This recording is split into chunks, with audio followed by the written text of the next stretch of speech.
And I'm not even joking. Like, that's actually his name. We call him Gertch. He's tall, man. He's my inspiration for a man bun.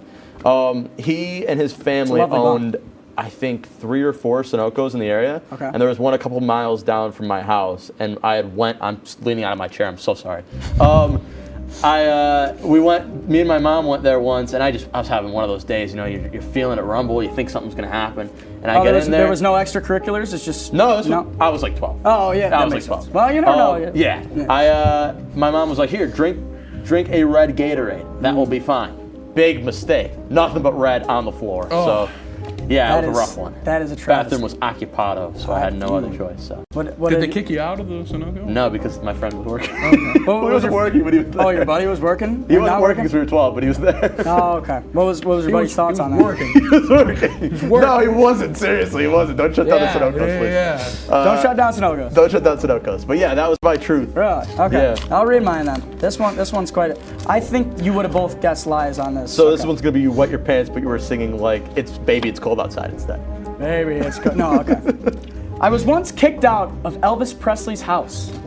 Wow. Mm-hmm. And so that's your truth? That is my truth. I was kicked out of Elvis Presley's house. I think you should I was politely told to exit Elvis. Yeah. Okay. I was about, I'd say like 10 years old, and we were in, Graceland, and there was like tours.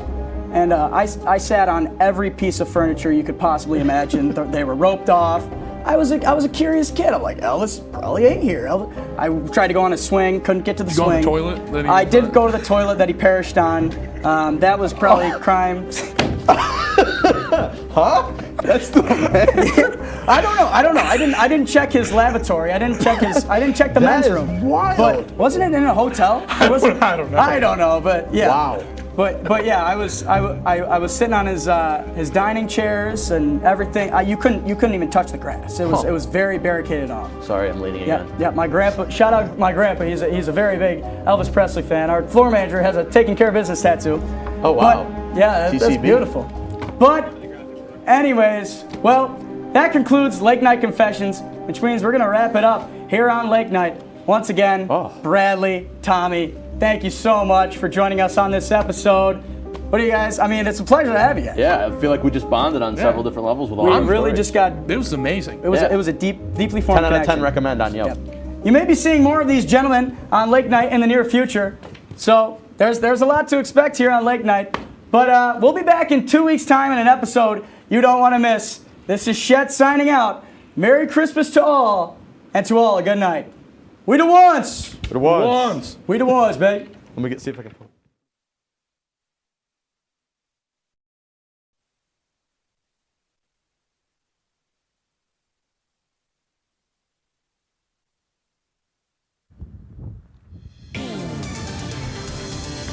Welcome to WTOP 10 Nightly News. My name is Aurora Fitzgerald, your Storm Team 10 meteorologist. Taking a look at our current conditions outside.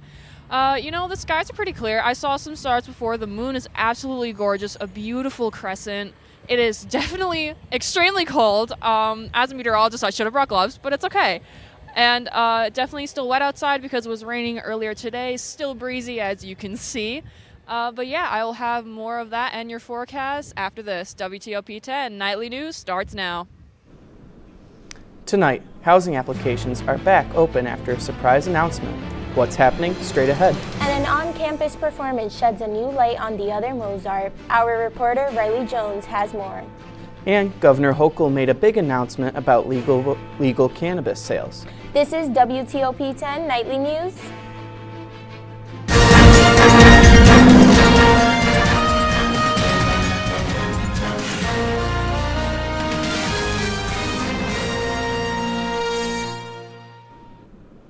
SUNY Oswego students are getting another chance to apply for on-campus housing.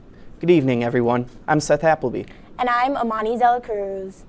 In 2 separate emails to the campus today, SUNY Oswego Residence Life and Housing announced they will be reopening housing applications for both the village and the residence halls.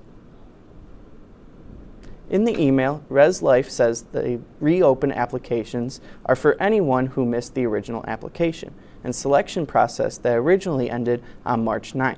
The applications will be reopened until Friday, April 7th. Once students complete the application, ResLife says they will assign them to one of the open spaces they currently have. The email also reminds students that all first-year students must live on campus for 2 years.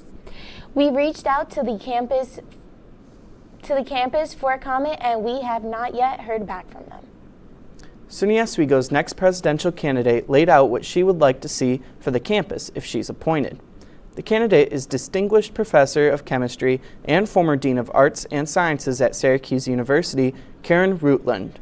Rutland talked today about campus accessibility, as well as its importance, and also said that she wants to renovate some of the West Campus residence halls. You can find Rutland's resume on Oswego's presidential search website. Jennifer Knapp is the new Dean of Students of the School of Communication, Media, and the Arts. Effective March 30th, Knapp will serve as a member of the Academic Affairs Leadership Team, support recruitment, implementation, and evaluation of staff, and oversee SCMA programs. Knapp served the department previously as a professor, department chair, and associate dean. The Oswego Music Hall will be continuing their Open Mic Friday series tomorrow at 6:30 p.m. Sign-ups will also start at 6:30 and the show will start at 7.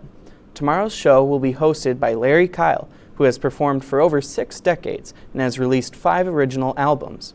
The event is open to all ages and experience levels, as well as any genre. Oswego Players Incorporated are now accepting one-act scripts for the Donald J. McCain Memorial Playwriting Contest until Thursday, June 15. The contest is free and open to those 18 years old and older. For a prospectus, which explains the contest guidelines, contact the following email address: osweplay@yahoo.com. For musical theater fans across SUNY Oswego, a special treat has been brought to campus earlier tonight. Riley Jones has the story. Tonight at the Waterman Theater, SUNY Oswego is hosting the award-winning play The Forgotten Mozart. The show follows the story of Nannerl Mozart, the forgotten sister of Amadeus. Nannerl is a musical prodigy, being both a keyboard virtuoso as well as a composer. And despite performing all throughout Europe in her youth, Nannerl is historically overlooked due to the societal norms of the time. In a discussion about the show earlier today, the director Cody Lynn Milburn spoke about what it takes to keep the show running smoothly.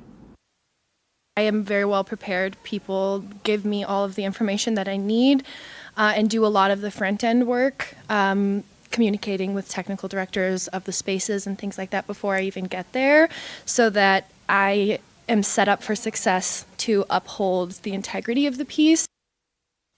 The star of the show, Daniela Gali, had a lot to say about what it means to portray her character.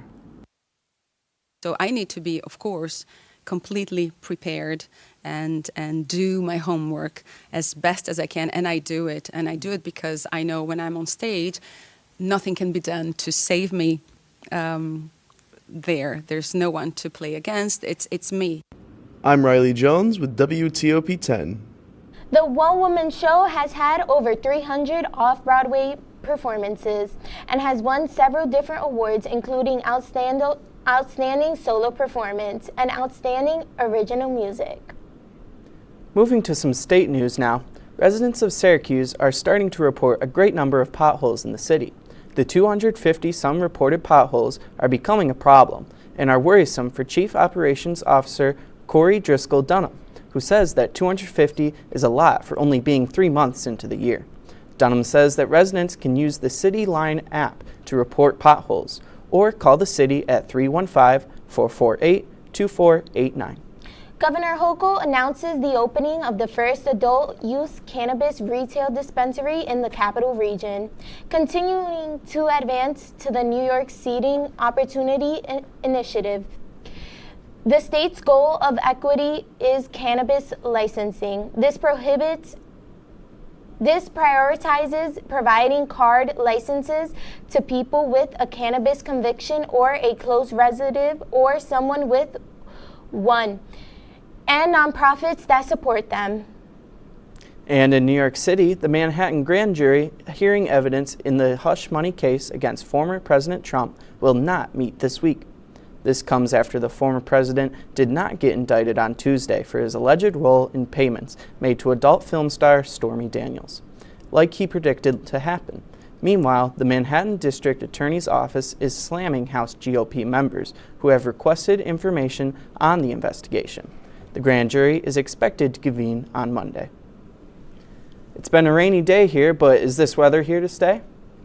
Our Assistant Chief Meteorologist, Aurora Fitzgerald, is here with more. Aurora? Yep, so I'll have more of that rain for you later in my forecast. I just wanted to show you guys this picture real quick. It is so cool. These are called gravity wave clouds. Kudos to all my meteorology friends who actually got them. So basically there's a disturbance in the air. Picture when you drop a pebble into the pond and you see all those ripples. That's basically kind of what's happening here. They look like stripes and they're so cool. I'll have more for you guys after that. Back to you guys. Thank you, Aurora. Still to come on WTOP 10 Nightly News, the Biden administration is calling for changes to TikTok. Plus, President Biden visits Canada today. Find out why after the break.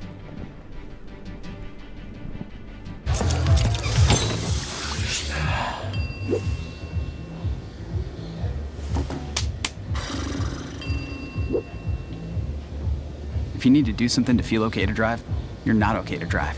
Don't drive buzzed.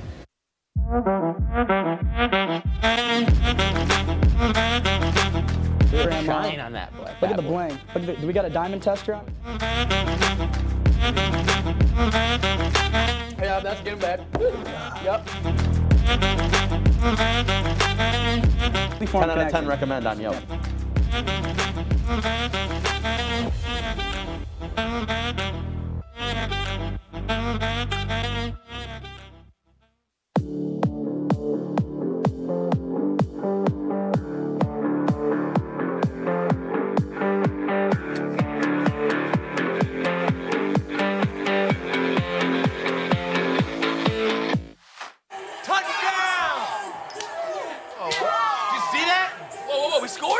We're going to the playoffs. I can't believe I missed that. Every time I'm buzzed, I spend too much time on my phone. What? I should take your phone away. No. I'll call for a ride. Wait, why does my face look like that? I'm playing with these new face filters. Okay, you know what? Yep, that's mine. I'm gonna need that back. No. Kevin!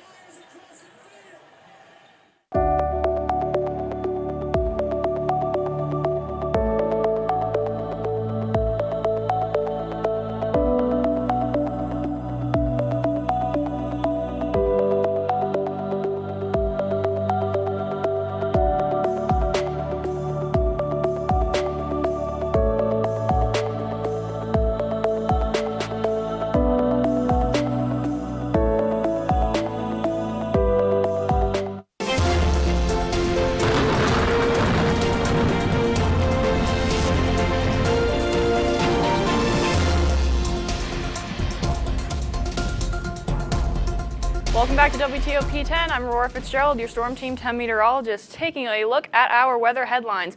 We definitely have a weather-packed weekend ahead of us, and we're going to have a stormy Saturday that is going to come with it. And where is spring? I'm sure we are all asking that question because I know it is still cold in this area. So taking a look at our day planner tomorrow as you're heading out to work, 7 a.m. it's going to be 34 degrees, not so windy, northwest winds 10 miles an hour at 12 p.m. towards lunch. It's still going to be cloudy throughout the day, 36, and then towards dinner time at around 6 p.m., still cloudy, another 36 degrees. It is still going to be quite cold. So, taking a look at our surface map, we have a low pressure system down towards this area, and it's going to come up into a cold front system, which is going to bring all the rain that we had today. Now, as this moves through, expect more rain and mixed precipitation as we head into that storm that we heard about on Saturday. So, taking a look at our 7-day forecast. Tonight, possible snow, actually. Very little chance. High of 38, low of 29. So that's why we're going to have snow. It is pretty cold. And then taking a look at our weekend, we do have that stormy weather on Saturday, mixed precipitation throughout the weekend. However, as we go into next week, we're going to hit it off with a nice sunny day. And back to you guys at the desk. Thanks, Aurora. Utah Governor Spencer Cox signed 2 pieces of social media regulation law.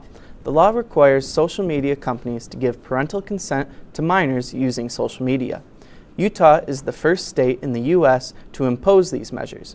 The new Utah law, SB 152 and HB 311, require social media companies to verify age of residents who make a profile and forces parents to have access to their child's account. The House Appropriations Subcommittee hears from the top U.S. general about the Pentagon's 2023-2024 budget request. Today, Joint Chief of Staff Chairman General Mark Milley urged Congress to pass a $842 billion budget. General Milley says without funding, readiness and training hours could be decreased. We would have to cut a significant amount of programs. Congressman Cole just mentioned artillery, for example. We know that artillery inflicts 70% of all casualties in warfare. We know that other things, shipbuilding, for example, F-35, all these programs would have to get cut back, and that's unfortunate. The other thing that would be cut is readiness. Milley says if the budget isn't passed on time, they will be unable to make multi-year contracts to lock ammunition and weapons. In addition, it could also send a wrong message across the world, especially in China, the prime military competitor of the United States. A decision that could affect more than 150 million Americans and their respective audiences. The Biden administration is threatening to ban TikTok in the U.S. unless China makes changes, John Lornick reports. TikTok may soon be kicked off the block. Some politicians have started talking about banning TikTok. Now, this could take TikTok away from all 150 million of you. The company's CEO, Shou Chu, is scheduled to testify before Congress Thursday, where he is expected to tell House lawmakers that the app's Chinese parent company, ByteDance, is, quote, not an agent of China. Chu says he also plans to discuss all that we're doing to protect Americans using the app and deliver on our mission to inspire creativity and to bring joy. The Biden White House says it may prohibit the use of TikTok in the U.S. unless the app splits from ByteDance, citing the service could pose national security concerns. Right now, over 150 million people's data is at risk, and that's something we're all concerned about, including, by the way, a lot of those people that are using those applications today that probably aren't aware of it. But not everyone supports potentially pulling the plug specifically on TikTok. American social media companies have been used to facilitate harm in tremendous ways. So let's talk about federal legislation to ensure the safety and security of everyone who uses social media. I'm John Lawrence reporting. Prince William will make a rare visit to Poland. On Wednesday, he met with British and Polish troops stationed near Ukraine's border. He met with Poland's prime minister and toured the accommodation center providing humanitarian relief. According to the government, there is an estimated 1.5 million Ukrainian refugees in Poland. It marks the Prince of Wales' first visit since 2017. Security preparations are underway in Ottawa, Canada, for President Biden's short visit today. Biden will be in Canada for 24 hours. He will meet with Canada's Prime Minister Justin Trudeau and address the nation's parliament on Friday. Biden will be addressing a series of economic, trade, and immigration challenges. That includes North American supply chains, climate change, as well as critical defense cooperation. It will be Biden's first trip to Canada as a U.S. president. Coming up, cases of a potentially deadly fungus is spreading across the U.S. What you need to know. And Wendy's plans to sell a former menu item from a rival. What it is and more after the break.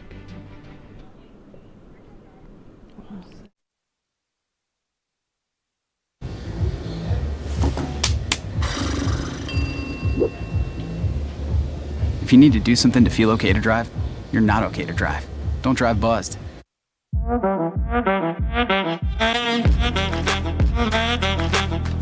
Shine on that black. Look at the bling. Look at do we got a diamond tester on?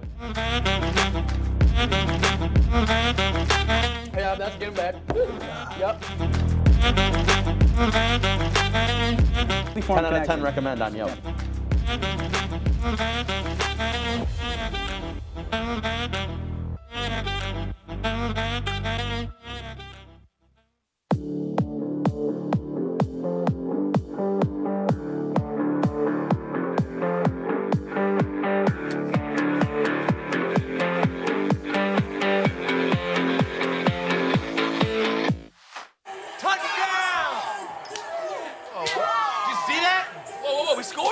We're going to the playoffs. I can't believe I missed that. Every time I'm buzzed, I spend too much time on my phone. What? I should take your phone away. No, I'll call for a ride. Wait, why does my face look like that? I'm playing with these new face filters. Okay, you know what? Yep, that's mine. I'm gonna need that back. No. Kevin!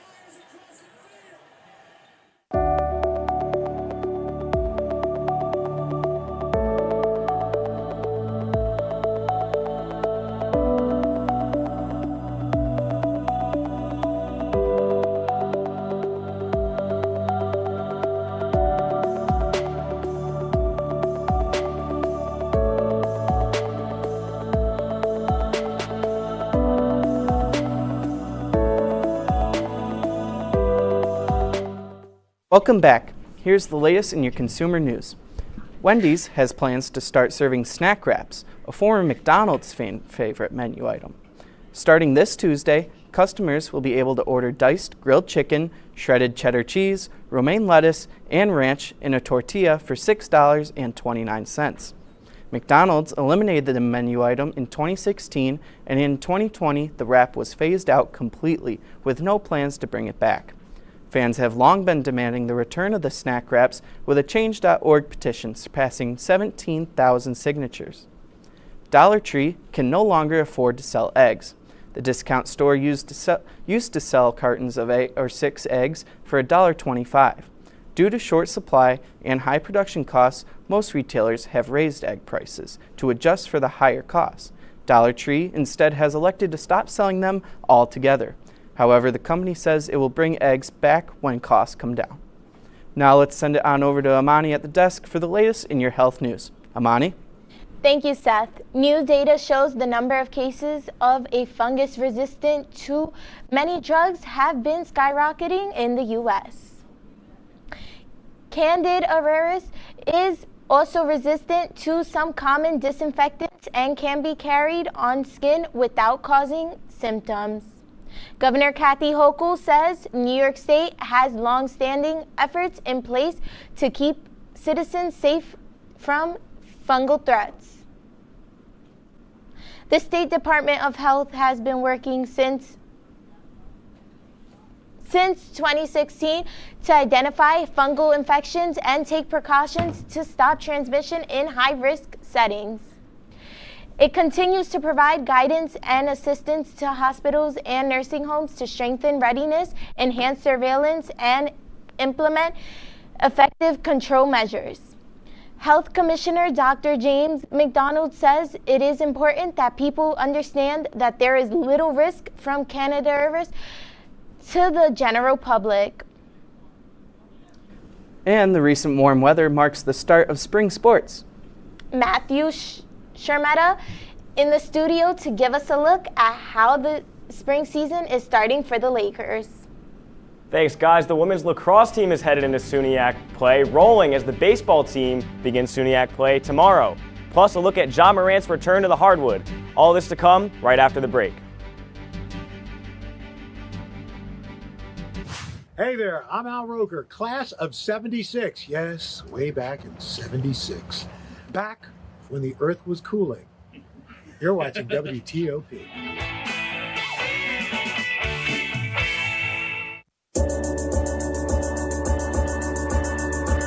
The Kinda Late Show with Chloe and Anna.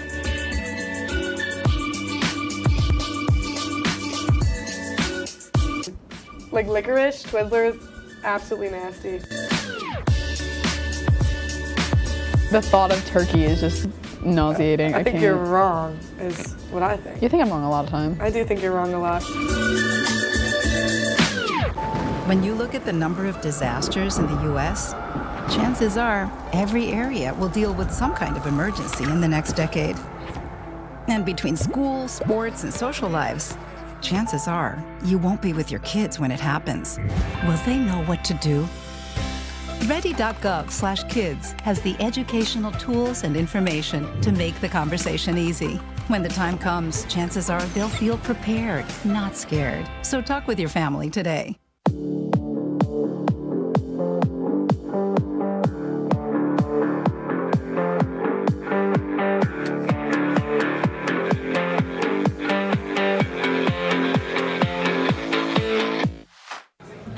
Put the keys down, Kevin. But I'm gonna drive home. There are several warning signs present that you shouldn't be driving. I guess I have really been looking for love in this dating app. Yep, I'm definitely gonna call a ride home.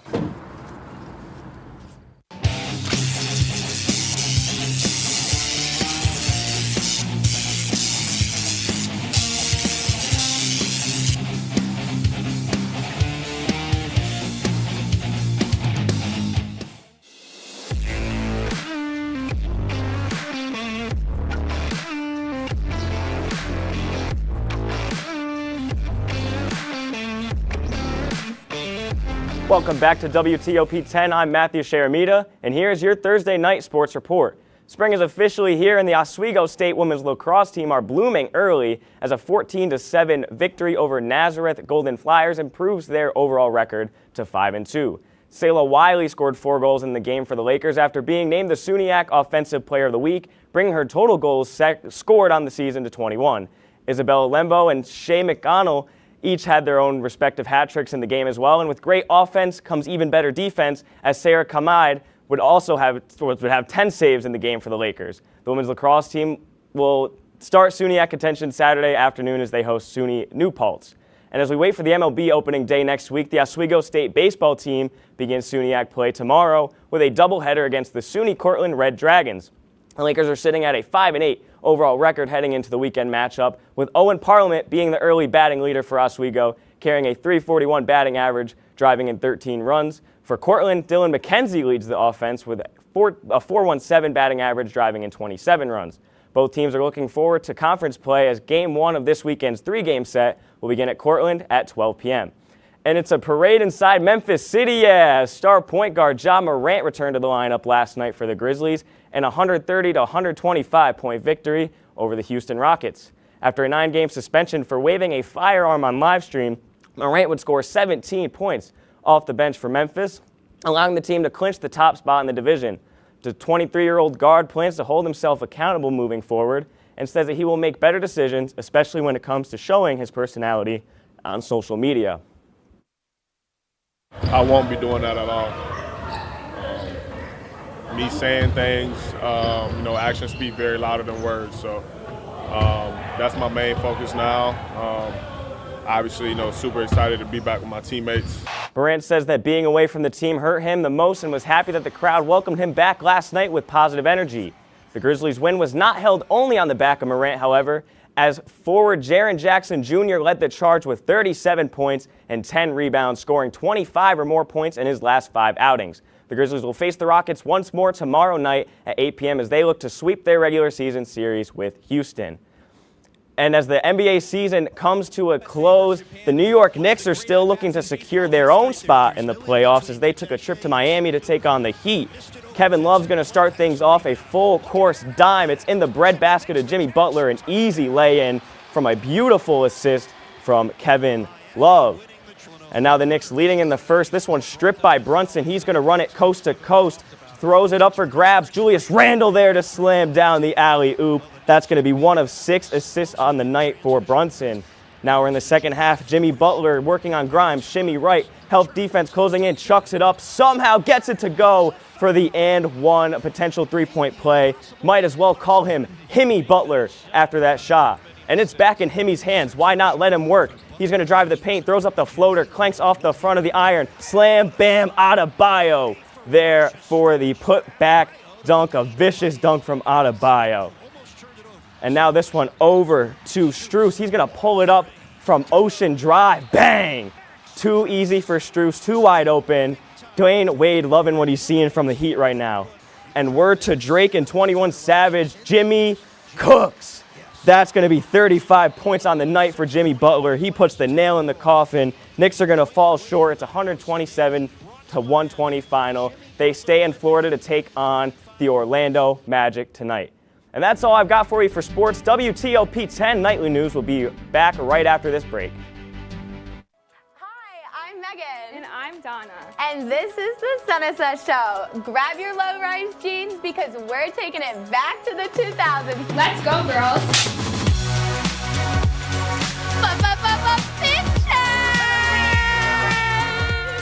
Uggs and low-rise jeans.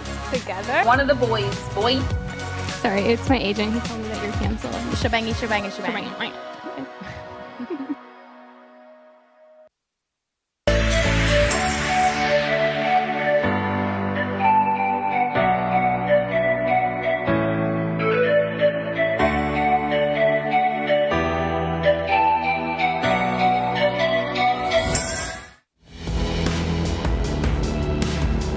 Welcome to the burial ground. Must-see also in all of sports entertainment.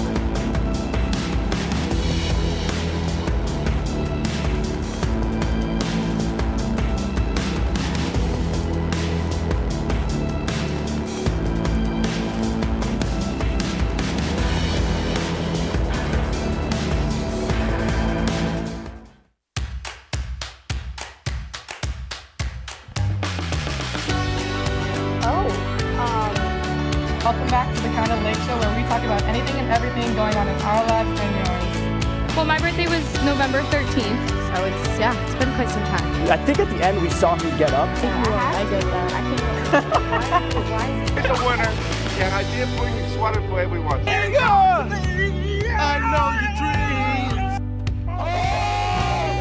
dreams. You started the paper throwing, just the immaturity. You lost before you even argued. Pretty insane that the Clippers, 10 of the last 11 postseasons, they're in there.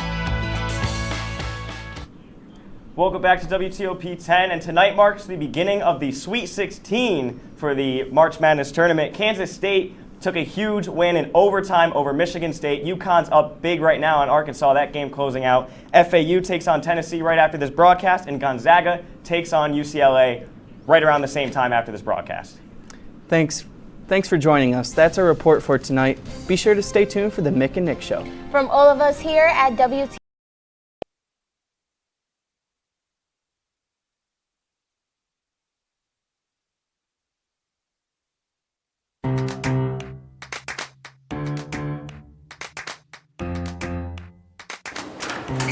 Hey, how are you? Want to chat? Well, you're in luck. The Mick and Nick Show is about to start. Oh, Nick! The Mick and Nick Show is starting. Oh, wait, let's go then. Let's go.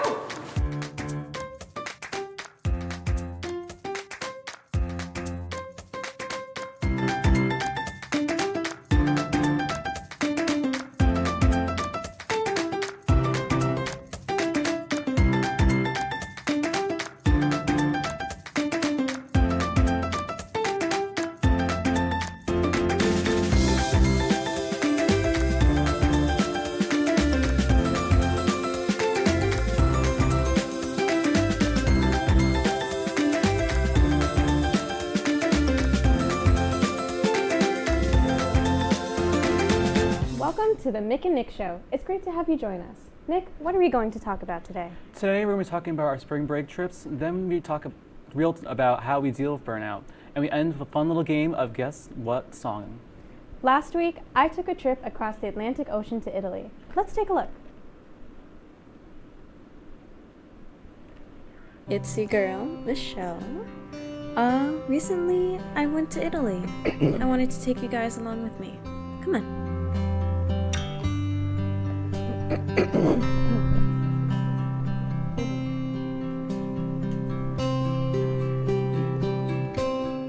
My first thought when landing in Rome was that it was much warmer than Oswego. After a short exploration of the hotel, I found a wonderful rooftop lounge and had a minute to bask in the sunlight.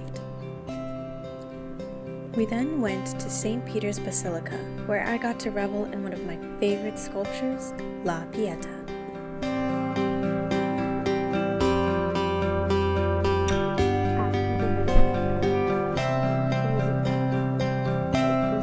The next day, we toured the Vatican Museum. My admiration for the artists who contributed to the art here can never be said enough. I'm glad I was able to be in the presence of the creation of Adam and the School of Athens. That night, we went to our first concert, and I'm not gonna lie, I cried when I heard the orchestra play. It has been a dream of mine to listen to an orchestra dressed up in fancy clothes at a fancy venue. This was when I realized that, wow, I'm actually in Italy. The next day, we went to the Roman Forum and the Pantheon. And let me just say, it felt like I was thrown back in time. I could see the Romans walking around, blissfully unaware that they were making history.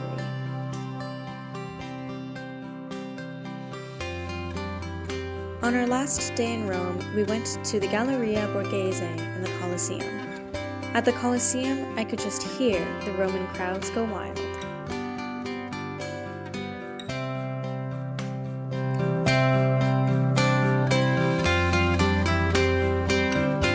Our next stop was Florence. We took the train and got to see the countryside of Italy. When we arrived at our hotel, all of us were in awe at how beautiful it was.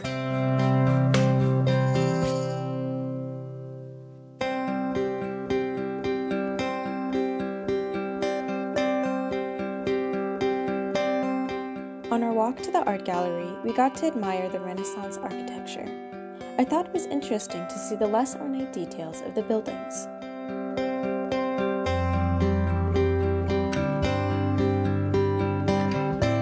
The art gallery we went to in Florence is called the Uffizi.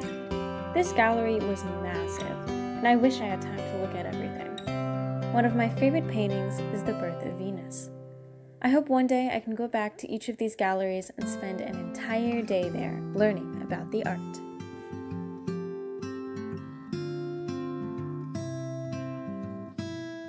After the Uffizi, we had some time to sightsee on our own. I was able to shop around and admire the sunset. On our walk back to the hotel, we ran into a street performer. He reminded me of the performers in New York City.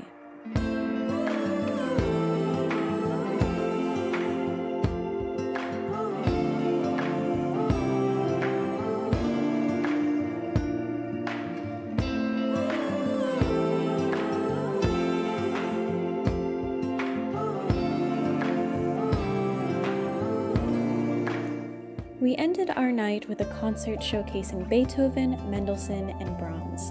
The pianist was amazing, with his fast fingers and technique. I thought the conductor was also amazing, and that her movements reflected the sound of the piece. Before going to bed, I was able to have a quiet moment on the balcony.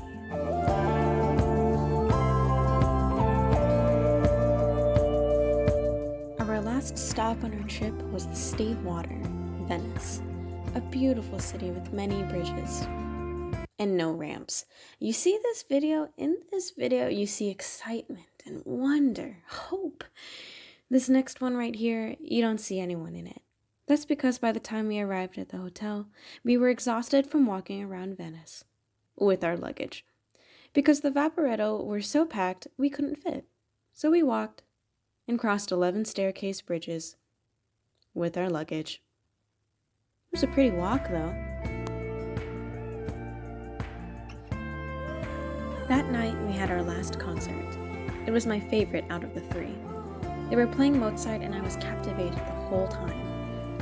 I found it interesting that there were natural trumpets and valveless horns. I also found it thoroughly impressive that they went through an entire concert without a conductor.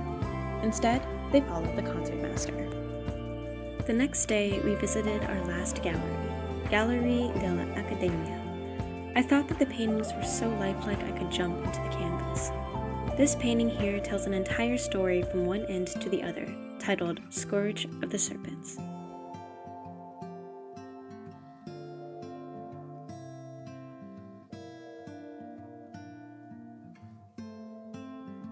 Our last visit was to St. Mark's Basilica. Everything shone gold, and I had the honor of watching the 24-hour clock strike noon.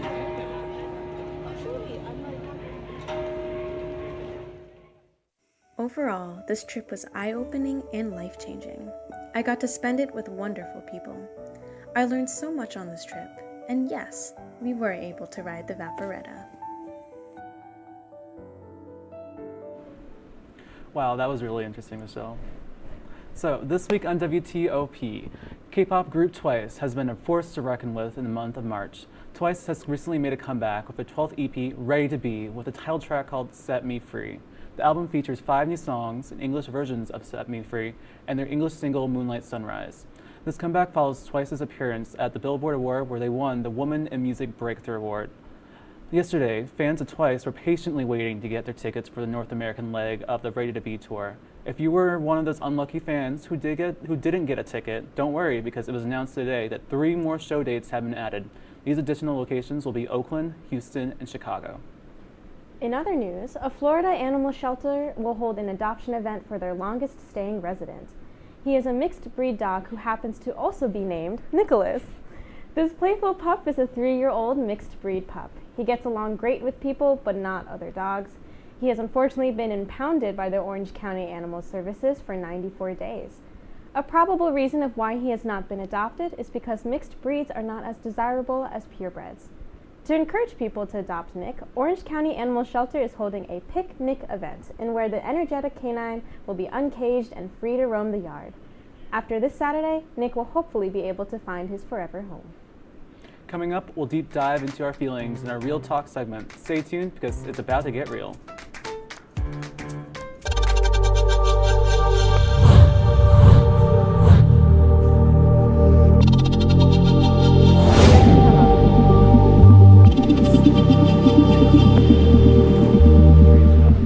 Awesome.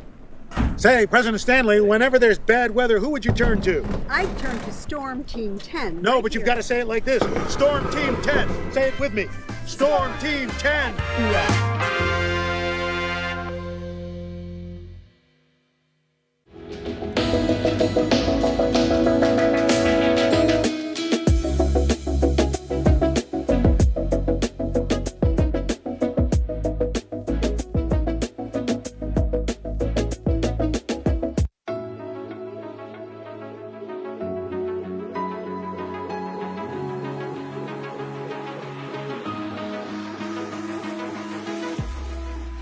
Roll it.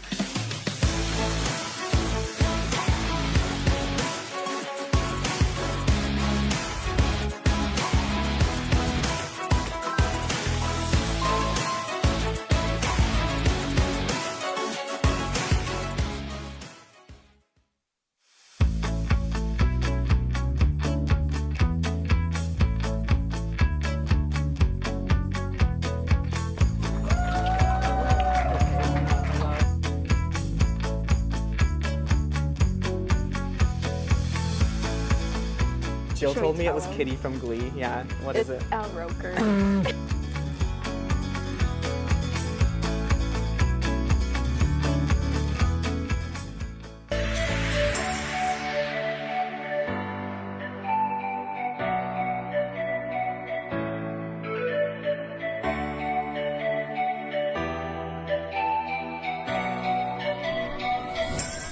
Today, we are joined today by Molly DeMarco and Megan Donnelly. Why don't you guys tell us a little bit about yourself, such as your majors and interests? Okay. Yeah. Hi, my name is Molly DeMarco. I am a music major and a history minor. I am president of Vocal Effect. It's a student-run show choir on campus. Yeah. Hi, I'm Megan Donnelly. I'm a psychology and music double major with a minor in expressive arts therapy. I'm president of Ubitus Psi and the Harry Potter Club on campus, and I'm also treasurer of State Singers. It's great to have you guys on here with us. Let's get right on to the disclaimers. Heavy topics such as trauma and deep emotions will be discussed in this segment of the show. Some topics may be easily triggering and may be hard to listen to. The answers to the question of the day pertain to our experiences only. Please listen to our experiences with an open mind and leave your judgments behind. This is a safe space. We find it very important to delve into these topics because we want to spread awareness about the importance of healing and mental health. We are not licensed therapists, nor studying to be ones. Therefore, if you feel called to ask for professional help, please visit the Mary Walker Health Center on campus to speak with a counselor. You are never alone. So the question of today is, how do you deal with burnout? And to answer that question, we're going to be painting on mini canvases with acrylic paints and some water and paint brushes. So join along if you want. How do you guys deal with burnout?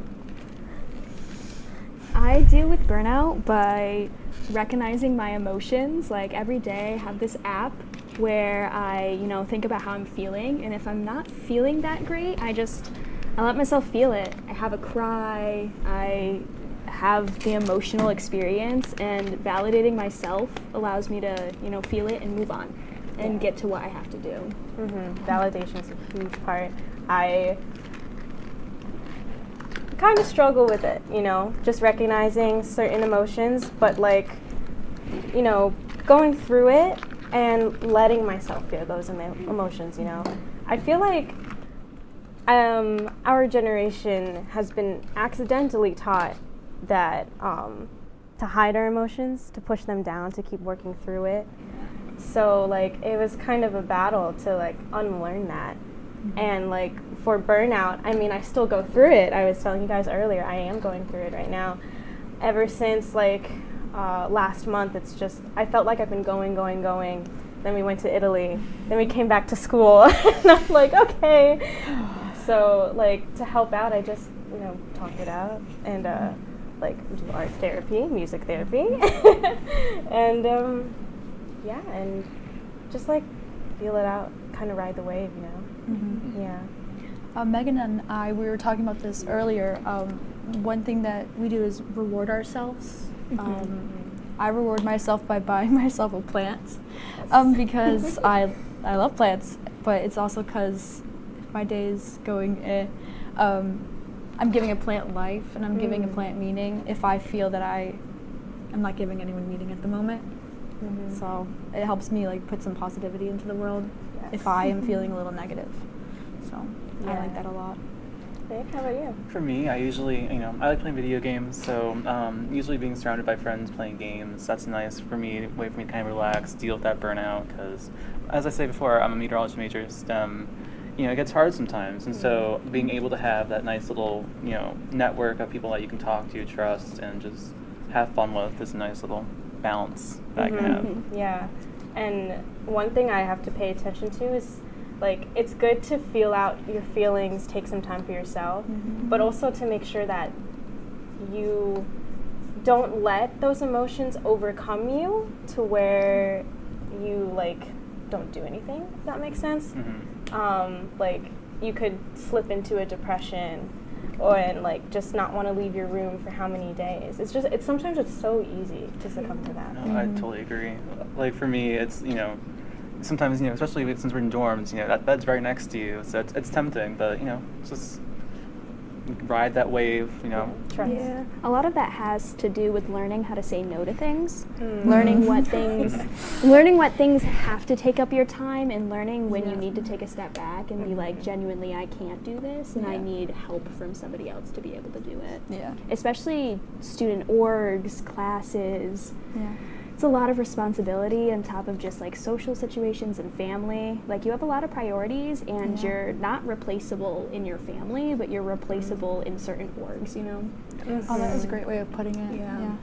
Yeah. And you as a person, not replaceable in any means, but in terms of position, I always think to myself, if I can't do it right now, that's okay, because someone will be able to help me out, asking for help, which is sometimes I don't want to do. And it's also another thing I'm working on. But like in terms of what you were saying on adding too much on our plate, I feel like a lot of us also do that. I mean, we're all in music groups, so we definitely we have other stuff outside. We all take voice lessons or piano lessons, and we got to balance out all these different things. And that's also the nice thing about it, though, is we're in these groups where we're all sharing the same thing. Like I'm State Singers with Molly and Megan. We're all working towards a common goal, and that helps me keep motivated a bit. Especially seeing the progress over like the semester. For me, when I think about how stressed sometimes my music major makes me, it can actually, music itself can make me feel better. So when we do sing in vocal effect, and it's a good time for those few hours of rehearsals, I forget about all the work I have to do and all of the because sometimes I don't want to be tested on music. And for vocal effect, we're not testing. And it feels rewarding in a sense because we're the ones that me and Molly, we're both DCs. We teach some music, and it feels rewarding to kind of go in there and like see that our efforts are being recognized and that everyone's having fun.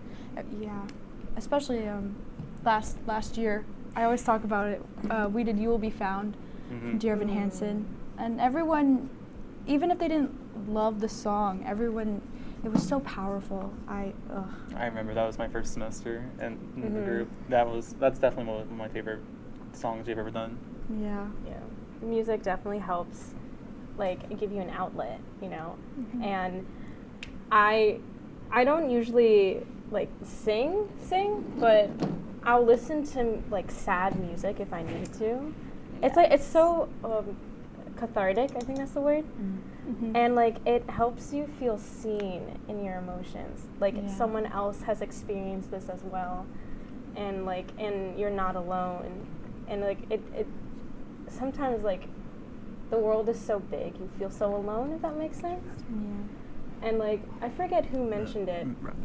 In our Italy class, someone. I remember. Someone said that it made her feel really small, right? All the places we went to. Oh, they were huge though. Yeah, the stores. Oh yeah, big doors. And even though like the places in Italy were very narrow, it was the Pantheon was huge, and it just reminded me how small we can be, and how insignificant our actions can be, and like that could be twisted into a negative way, but in a positive way. It just shows, like, that a bit embarrassing moment that you keep thinking about 2 weeks ago doesn't matter. Yeah, it doesn't. That's a very good strategy for moving on from mistakes. Like, the mistakes you make, they make you a better person. You don't have to dwell on them. I remember on the plane, on the way there, and I get like this every time I go on planes, and I just think, wow, the world is so huge. And I think of it as, if I make a difference, even in SUNY Oswego, like that, we're part of like the whole world. I just feel so helpful, and I really appreciate what I can bring, what I can put out to the universe. Yeah, you can be significant to someone. Yeah, and I'm like, oh my gosh, it's the world, and I'm in it. Oh, that was great. So we're out of time for real talk, unfortunately. So let's go on to our song of the week. So first off, my song of the week, it's by Mix. It's called "Love Me Like This." It's the song that just came out. I love it so much. The album itself is so good. Yeah. My song of the week is called. I forgot to write in the script. My song of the week is Like a Movie by Labyrinth. My song of the week is called "Building a Ladder" by Hiatus Coyote. I'm gonna hope that I said that right. I'm working on it right now. So, and my song of the week is "The Tango of Roxanne" from the Moulin Rouge movie, specifically the Ewan McGregor version. Nice. All right. So coming up, we're gonna guess that song. Let's go. I have.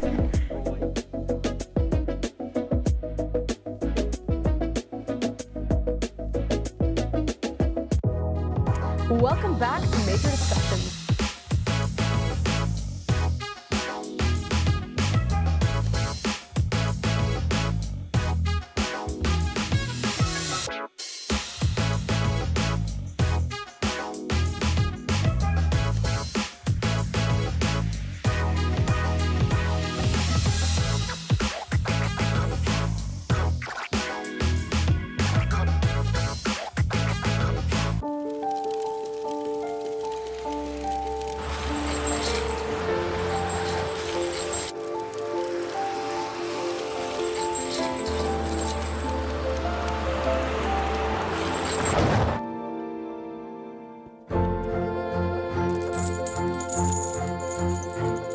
Did you know dragging chains can spark a wildfire? Only you can prevent wildfires. When I was in foster care, I never knew when I would have to move. So I always had my suitcase ready to go. Then one day I was adopted. My new parents opened their hearts and home to me. My parents cook my favorite breakfast for me every morning. My parents take me on trips I never thought I would go on. They gave me a home and an even better reason to use that suitcase. My parents aren't perfect, but they're perfect for me. Hey there, I'm Al Roker, class of 76. Yes, way back in 76. Back when the earth was cooling. You're watching WTOP.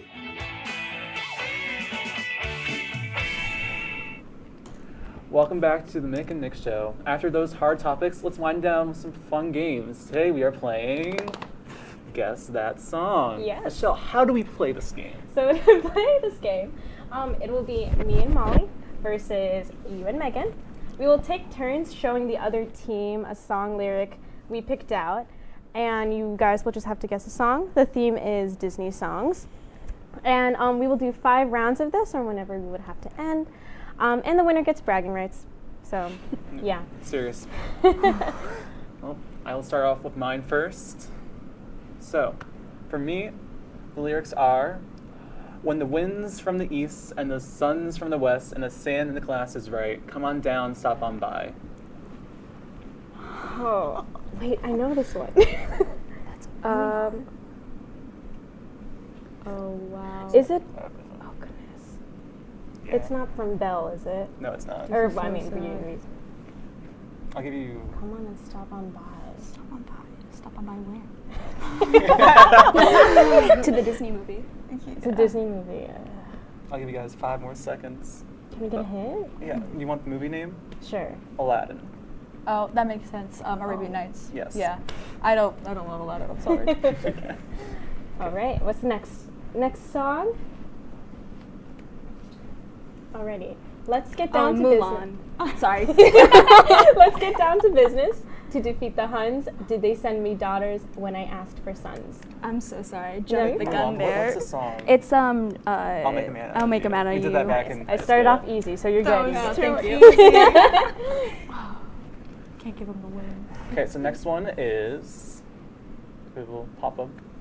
There it is. Again, you're gone, off on a different path than mine. I'm left behind, wondering if I should follow you, had to go, and of course it's always fine. I probably could catch up with you tomorrow. Now I know you're marching north, cause I am lost in the woods. Yep. That was so bad. It's Sorry. from Into the Woods. Frozen 2. Oh, Frozen 2. Yes. Wow. Yeah. I'm so bad with these. Jonathan Groff. What was the song name? It's In the Woods. Oh, Lost in Yes. the Woods. Gotcha. Sorry. Next one. Next song, we have.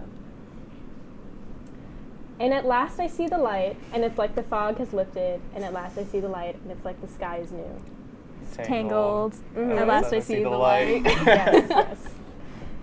Next the up light we from have, where does it say you gotta live and die here? Where does it say a guy can't catch a break?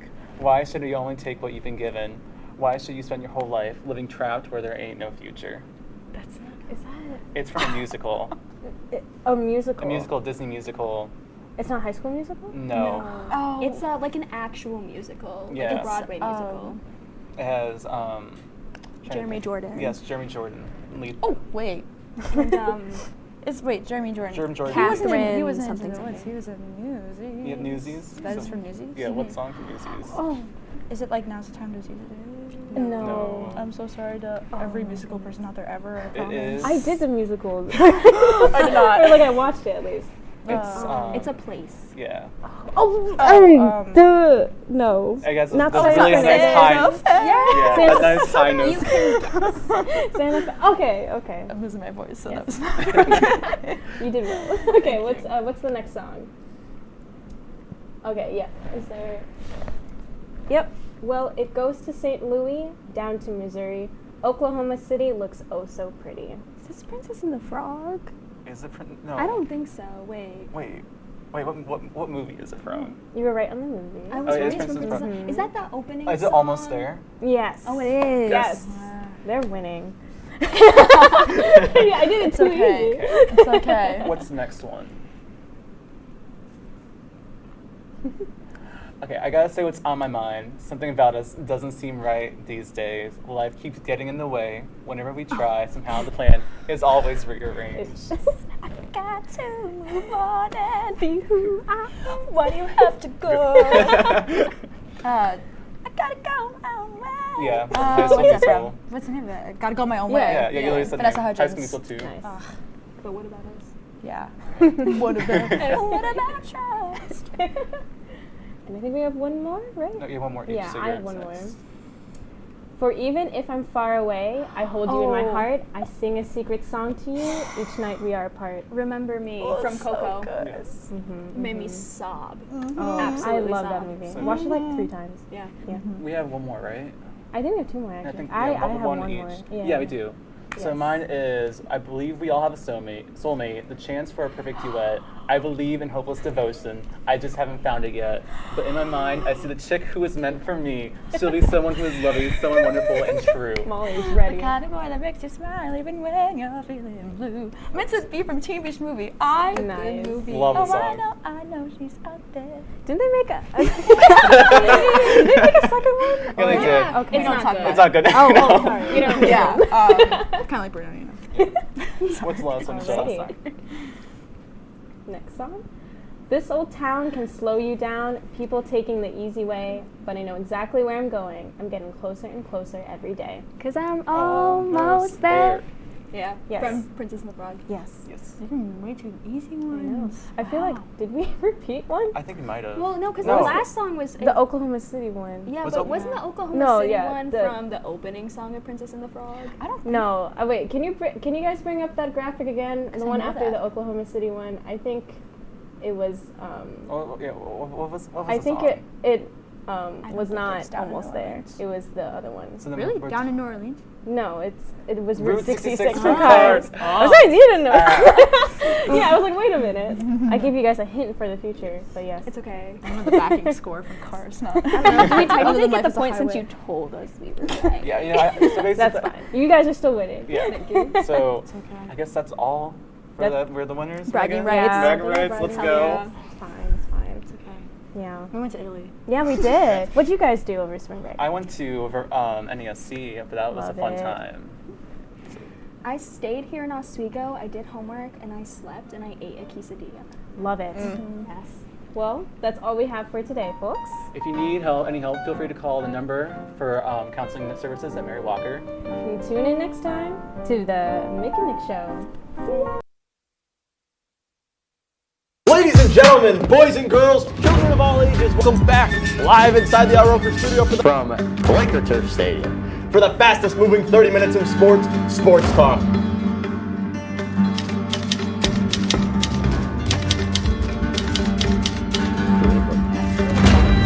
Oh no. Oh no! It's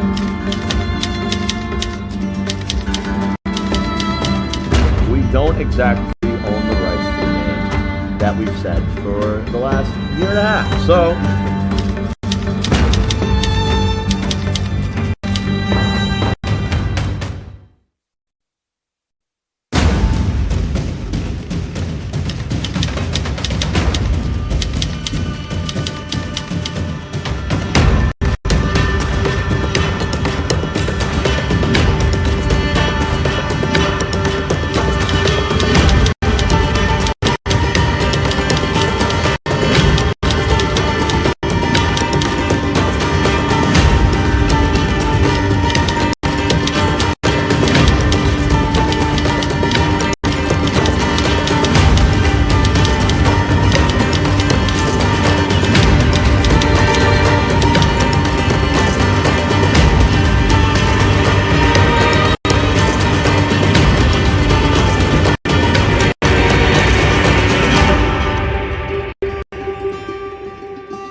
episode of the fastest moving 30 minutes in all of entertainment, ?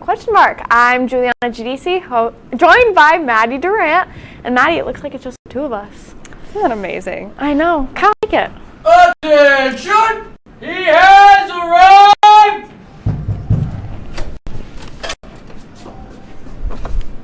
Gentlemen, pleasure. Pleasure. Right this way.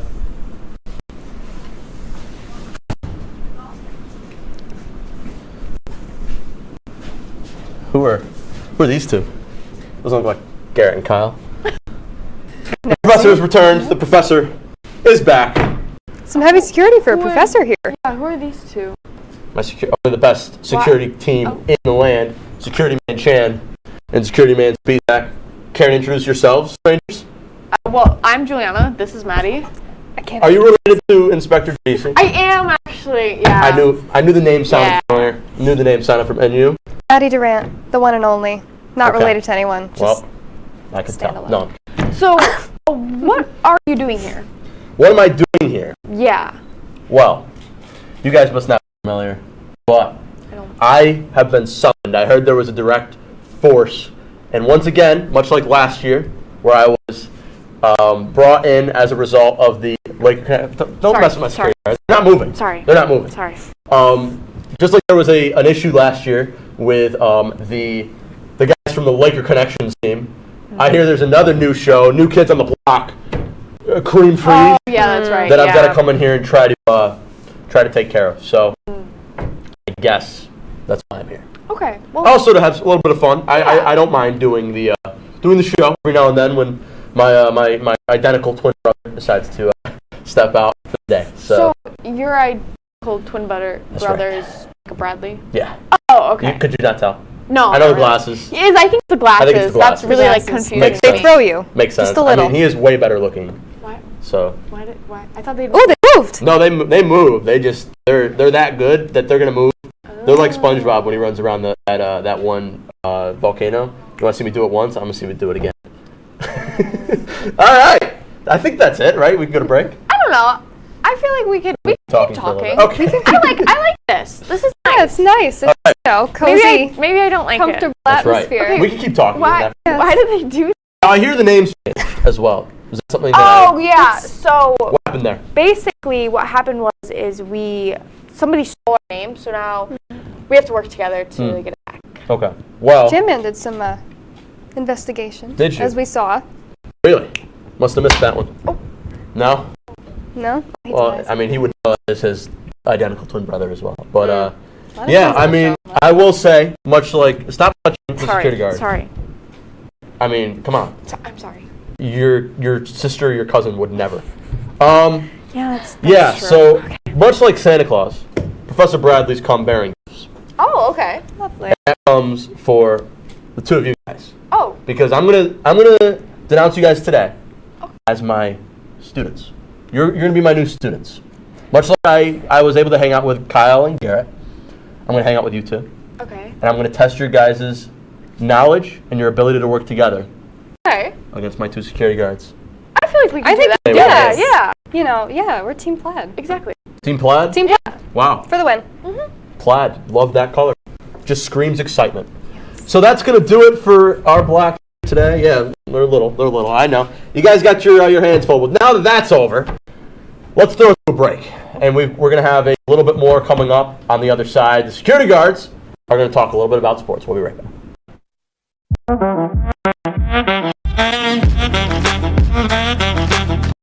Shine on that black. Look at the bling. Look at do we got a diamond restaurant? Yeah, that's getting bad. Yep. 10 out of 10 recommend on Yelp.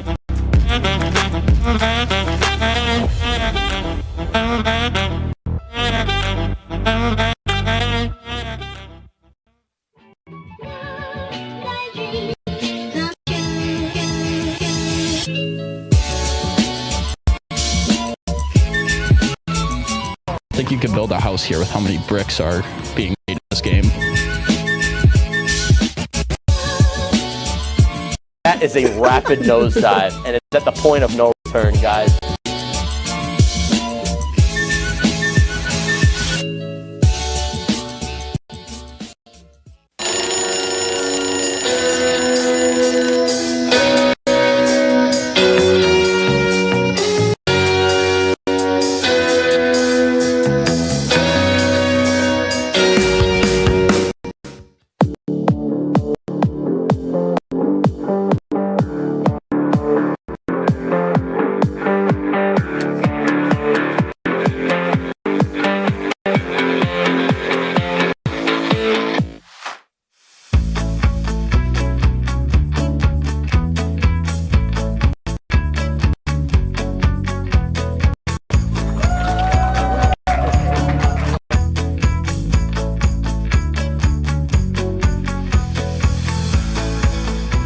Jill told me it was Kitty from Glee. Yeah, what is it? It's Al Roker.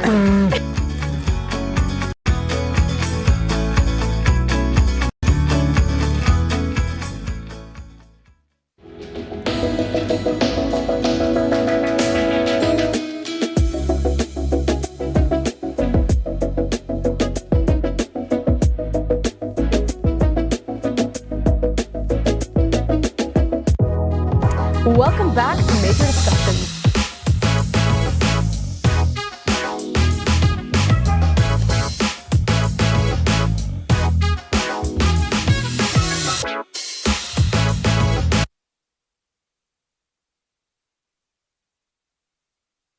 To get back to our roots with a little sports segment. So, gentlemen, please sit down, and ladies, get out of here.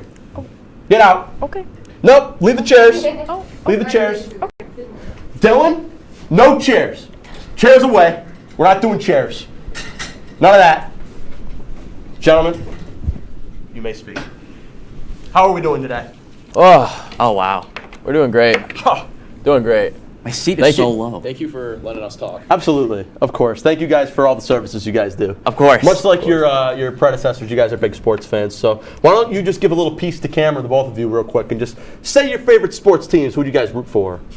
I root for the New York Mets. Ooh, I think we're going to talk a little bit about the Mets here in a minute. Indeed. Well, if we're sticking on baseball, New York Yankees.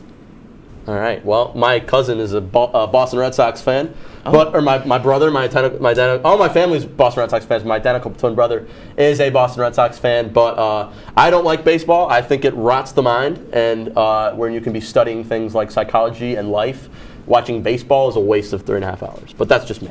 It's going to be shorter now. Is it? Yeah, they got games are pitch shorter. clocks now. Well, wow. That gives me less time to not watch.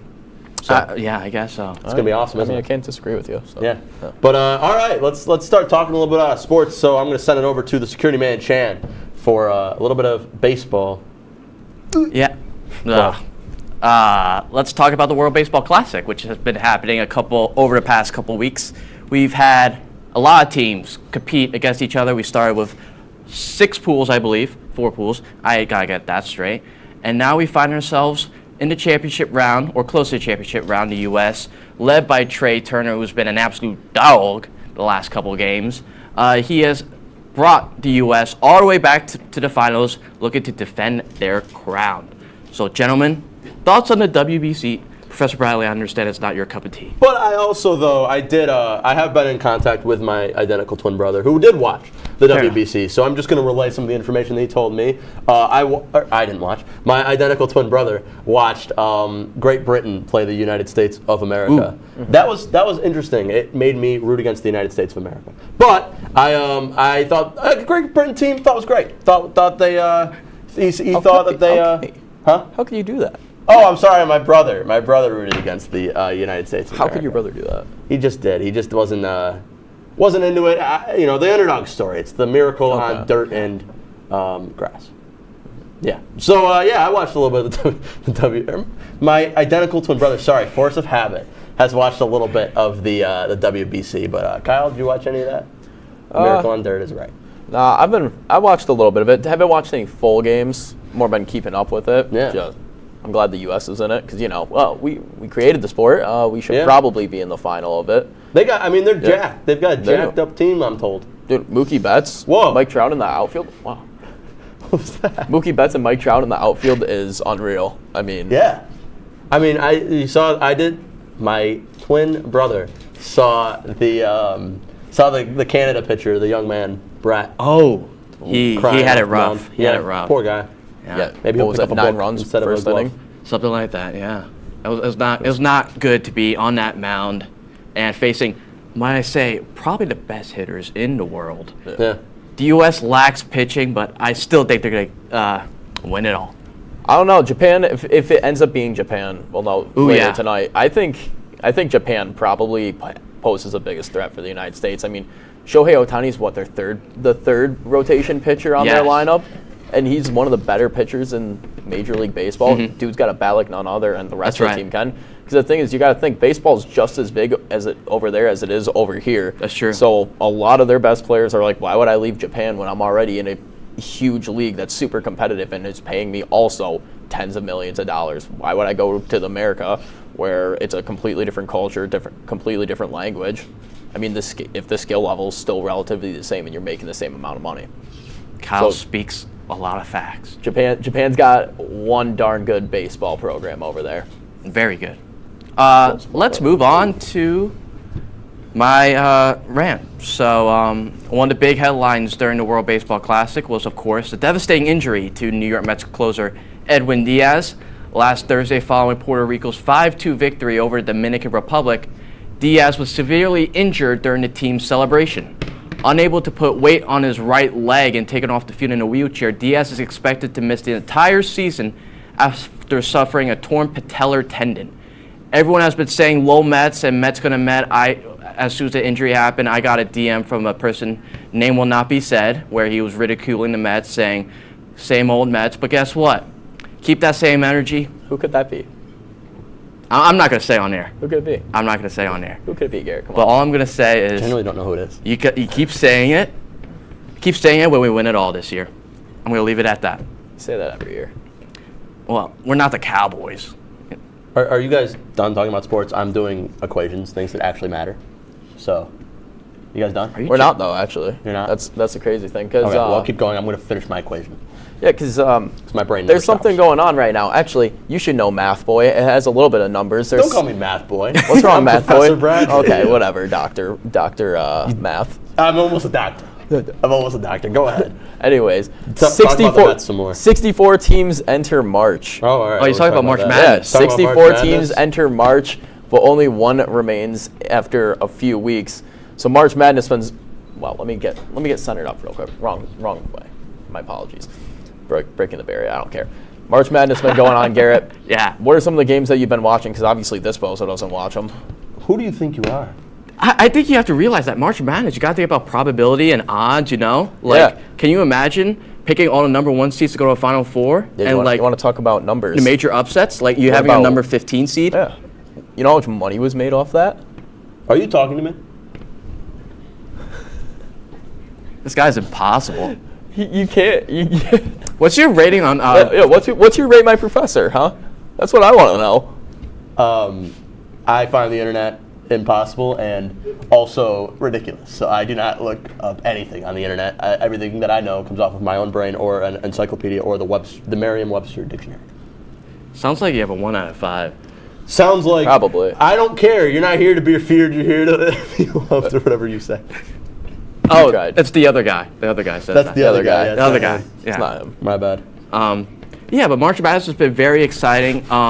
I did not create a bracket for the sole purpose of believing that every time I create a bracket, it's just going to get busted the first time. It doesn't matter. My cousin, my identical twin brother, was going to do a March Madness bracket, but apparently his credit card was scammed and gotten rid of, so he did not have $10 for the entry fee. So no brackets filled out from my identical twin brother. But carry on. Yeah, sounds like a tough day for his brother. I mean, what matchup 2 teams stand out to you?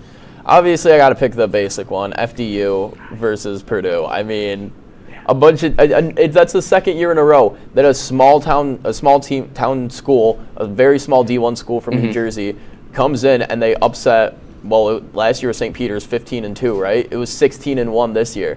That was unreal. They came in, pulled off the impossible. The odds were were like 1 to 150, so they're now 2 to 150. They pull off the impossible. That's already, and then you had the other team upsetting Virginia right off the bat. That was good. Penn State for me. I mean, they weren't expected to beat A&M. They went out, beat A&M. They put up a really good fight against Texas too, who was the number 2 seed. So pretty solid. There's been a lot of good games. I mean, just all around. And I'm not even a basketball fan, and I've been watching all these games very closely just because it's been really interesting to watch so far. I think March Madness, like basketball programs, are just so strong all over the place. Where it you really have is. like these schools you've never heard before. Now they're playing competitively in their division, in their conference. Now they're getting the main spotlight in this national tournament, and you're like, wow, these programs are a lot better than I thought.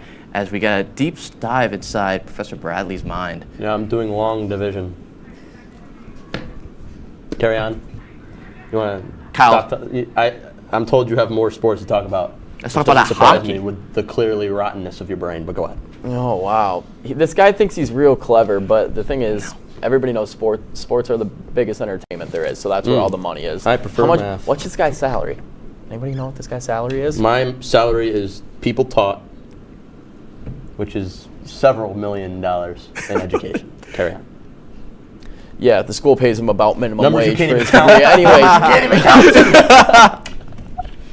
But anyways, college hockey has been going on too.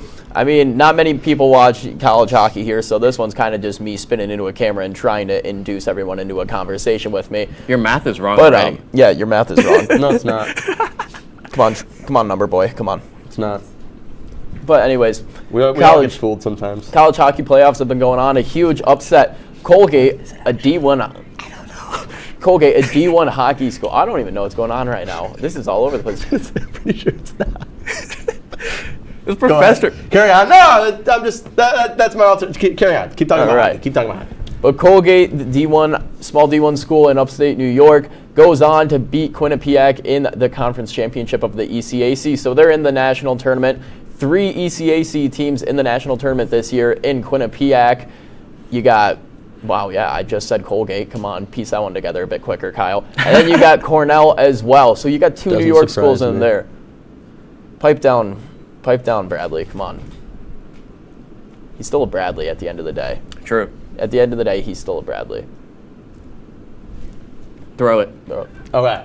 Coming up after the break, the professor pins the security guards up against students with a game within the deep depths of my very intelligent mind. Can't read your own thing. Come on, you can't even read it. You're supposed to be a professor.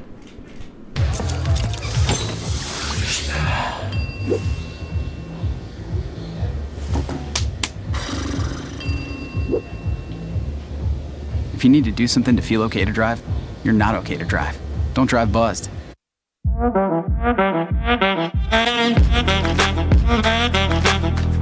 Shine on that black. Look at the bling. Look at do we got a diamond tester on? Yeah, that's getting bad. Yep. 10 out of 10 recommend on Yelp.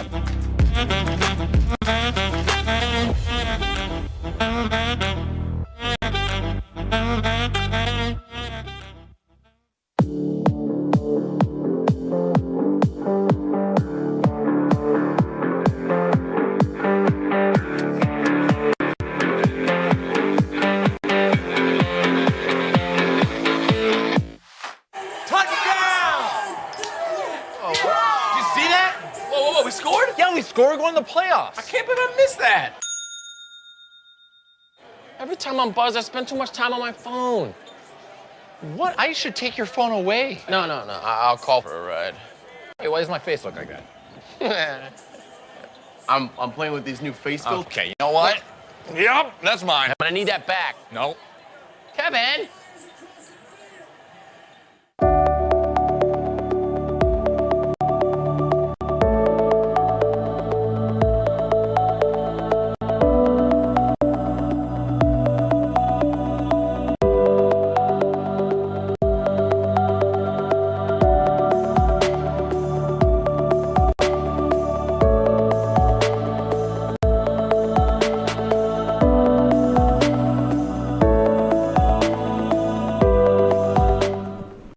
Welcome back to the question mark, and it is now time for.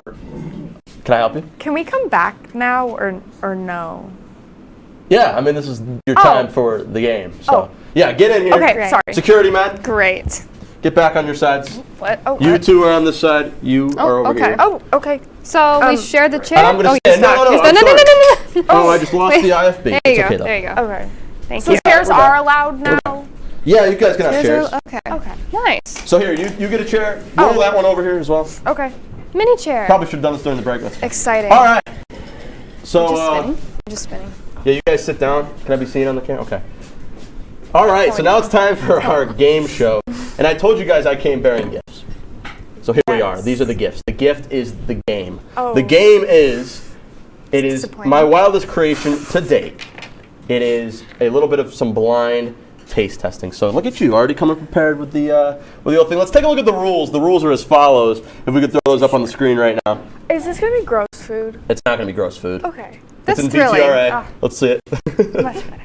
There it is. So I'm going to read these rules. my. It starts off, the contestants will be divided into teams of 2, which is obvious. Both members of the team will be blindfolded. One member will blindly taste the food. That same member will then describe the food while the other member guesses the food. Alternating roles for new food. Sorry, I'm horrible at reading. They didn't teach me that in Harvard. Each team will have 1 minute to taste, describe, and guess the foods. The team with the most points at the end is the winner. So that is all I have for that. But there is one final little catch, because I say this was done before, and this was done by Ellen DeGeneres, but unlike her, we like our crew. So we are going to do a little bit of an alteration to this game, and it is going to be that you guys cannot describe the foods using more than 2 words. Oh. So you can do 2 words, and then they can guess, and then it resets. So you've got two words. That makes sense. Yeah. All right, you guys are first. Blindfolds on. Okay. Mr. Man, Stillin, bring it on in. So we have our first food. We're going to start with Maddie. Amateur. You have it. Did you see it? Okay. What? Here you go. Wait. You got it? It's in your hands. Yeah. Ooh. It smells like salt. Well, pick it up. You can't say words. Pick it up and eat it. Oh, my bad. I can't find it. Okay.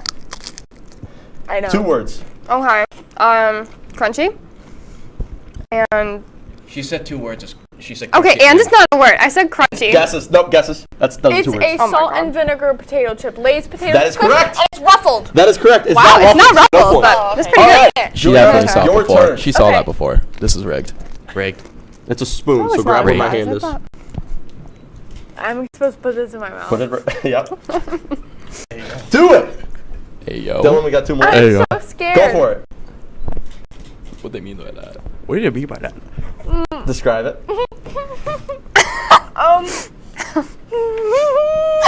We got 5 minutes. You got to go. It's All right, time's up. Next food. Wait. Nope. No points. Put it in. Oh my god. We got to get going, guys. We have 5 minutes left of the show. Oh my god. Here you go. Thank you. You said Where's it wasn't the- gross. It's right there. Oh. Amateurs. Oh. We're not gonna have God. time. We get the Mac W. Easy dub. I swallowed it. Pickled? Nope, it's a pickle, so you lose the point. No, it didn't. No, pickle doesn't add to No, you lose the point. No points. Yep, Oh you got my it. This is God. not as gross as the other thing. They're bad. Ew. You got to go. I have to eat Yeah, you have to this? eat it, seriously. Oh, belly. 2 more, Dylan. It's ham. Mm-hmm. All right, so that's 2 points. So you guys are done. I'll take this off now. Ooh. Good job. All right, we really have to move. So here Oh my. and here. Mayonnaise? Yeah, that was mayonnaise. My finger is Next covered one. in pickle. Gross. Hold on. Wait a second, Dylan. Wait a second. All right, gentlemen. Here we go. Let's go. All right. Here, you start first, Mr. Kyle. Right here. Okay. This is gonna be a napkin now. All right, quick. Chocolate chip. Is it a chocolate chip cookie? Nope, that's wrong. Next. We're done. Here we go. Yours. A little alteration to the rules due to time constraints. So, here, go get new foods. Cheesy. Noodle-like. Is it a Cheeto? Yeah, I'll give you that. That's a point. So it's currently tied at 1 apiece. Cheesy or and 2 to 1. noodle-like. Was it? Here, it's a spoon, so here. Oh. Grab it. Go. Other side.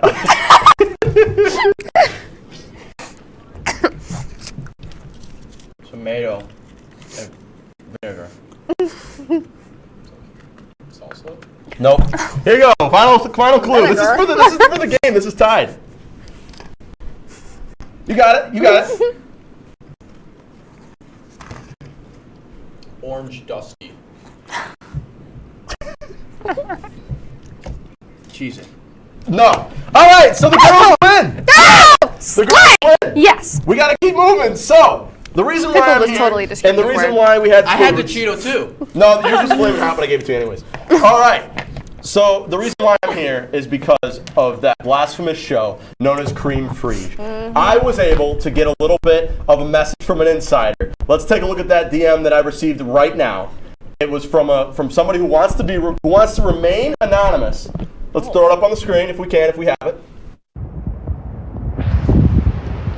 Good morning, members of Question Mark from the Sunshine State here, just calling in to kind of express my opinions. I'll remain anonymous for the time being, but until now I want to just express my sincerest thoughts with you guys after tolerating such a blasphemous claim by Cream Frige, Tommy Tellerino, and Mark Patowski, and they really don't try and be the people who they try and present themselves to be. They're really hostile towards each other at the house and just around everyone else, and it's clearly noticeable. They do this thing that I don't know what it means, but clearly a lot of people are being offended by it, and it's starting to seem to be a really big issue. So overall, I think these guys have just been really, really not who they try to be, and it's an issue. So I'm just going to leave it at that. I'll let you guys take care of the rest, and I'll see you guys later. So there you have it. That anonymous source came in, apparently really close to the situation. And guys, I just know what they're trying to do. They're trying to take us out. They're trying to take us out from within. And I need all of you guys to promise me that you're going to stay strong. I need you to stop talking. Excuse me? You heard me. Excuse me. You heard me. You didn't hear me. I need you to stop talking. Wait. Why? I'm done with this. You have... Excuse me. You are not just going to walk out on our show here. Absolutely not. Find another bodyguard. Are you kidding me? Wait, what? Are you kidding me right now? 420. Do you know anything about this? What about you two? No. These two newcomers, apparently. What is... We're supposed to be a tightly knit unit. You know what? I can't even bear with this show anymore. I'm done. Put it...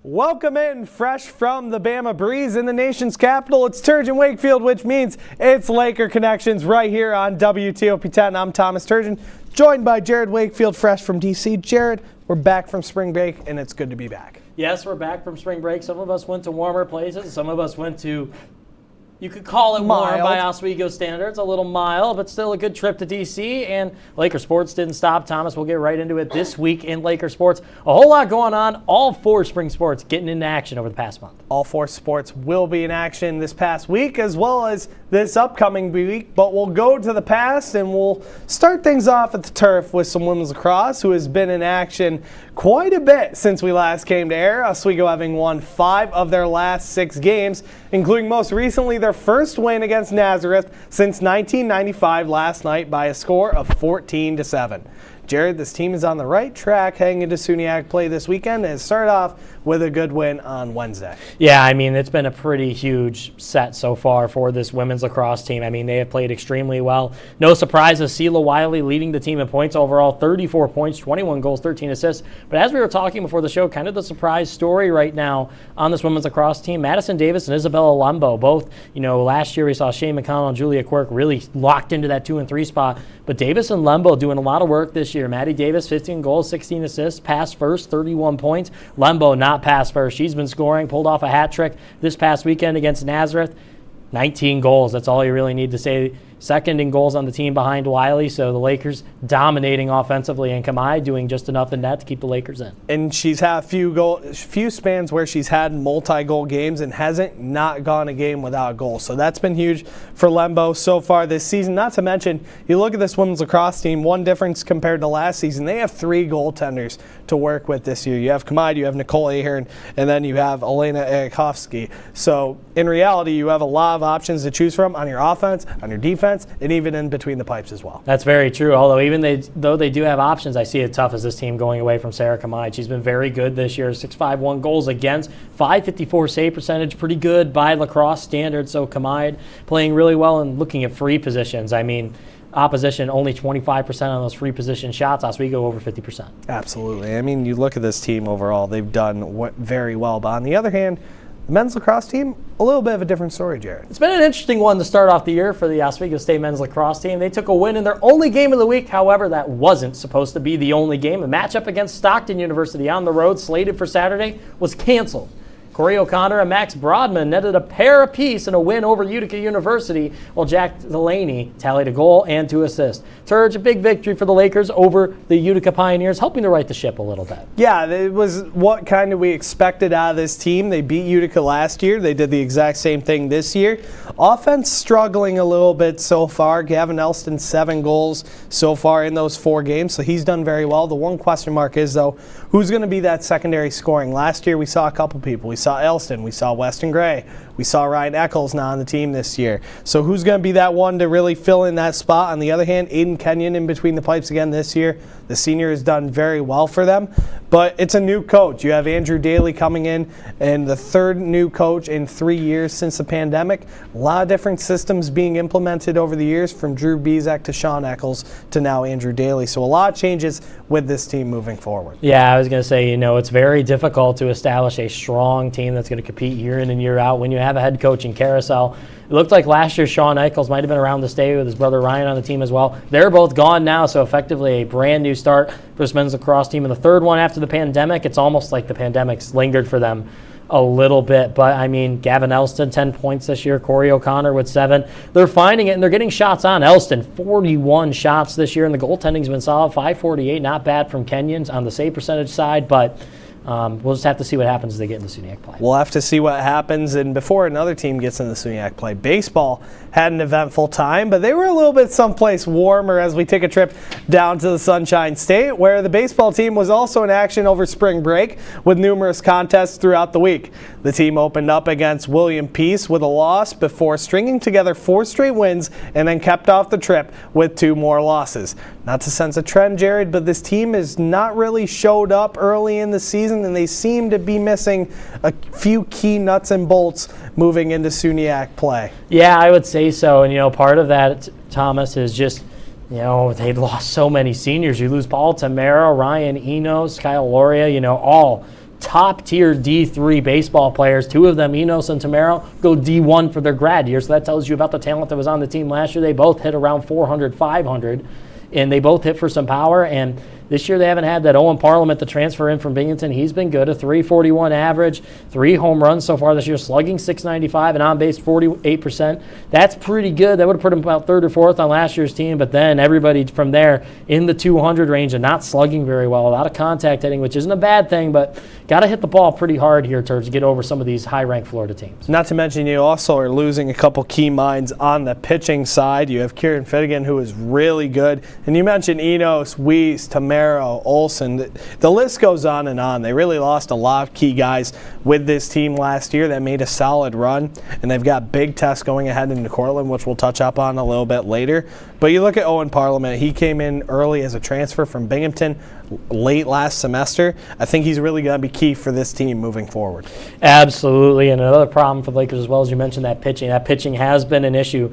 2 of their pitchers over 10 innings have ERAs over 5. Jacob Sanders at 6.8, and then Thomas Pecchia, who we saw quite a lot last year, 10 innings, and he has not fared very well, about 8 earned runs. And we saw this hurt that team last year. We'll see if they can turn pitching around this year. However, Oswego State softball was also dancing on the diamond, achieving about every possible outcome this past week. They lost 12-4 to LaSalle and 2-7 to Carleton College. But then earlier this week, they beat the winless RIT 6-5 and then tied RIT in a shutout game, goose egg to goose egg. Fiona Higgins fired a complete game in the first matchup against RIT to take the win. Maria Lutz battled back from a loss against Carleton to pitch a complete game shutout. Thomas, a positive note for softball against RIT, but much like baseball, they have been up and down. Yeah, absolutely. It's almost like a roller coaster in a way, but one person that's really been carrying the way for this team has been Madison Hoflich. I mean, you look at first on the team in batting average, third on the team in slugging percentage, first on the team in hits, and first on the team in on-base percentage. Those are a lot of good numbers for her. She's been rather solid over the last few seasons, not even just last season alone, but she really has been a staple for this team. You look at a girl like Christina Kanya coming in. She's been doing rather solid on the batting side. Fiona Higgins as well. I mean, Madison Finney, a .414 batting average, so that's not bad either going in terms of this team, but it seems like it's almost been an A and B type of style. When their pitching's been good, their hitting really hasn't been as good, and vice versa. When their hitting's been good, their defensive side has not been as solid. Yeah, and that's going to be difficult as well. Another thing this team is doing, they're leaving players on base. 83 players left on base, about 20 more than their opponents so far this year. But that's all that happened this past week in Laker sports, Thomas. It's all that happened, but we've got much more as we're going to take a pause for the cause. When we come back, it's the week ahead right here on WTOP 10. Stay tuned.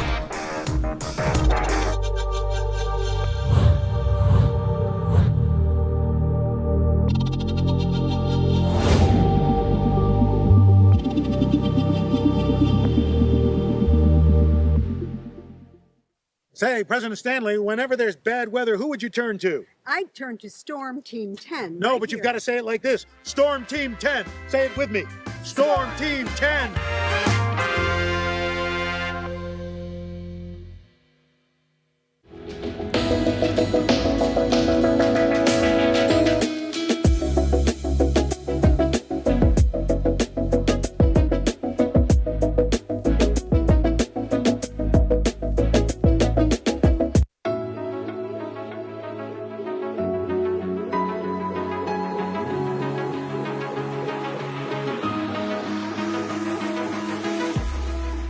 Roll it.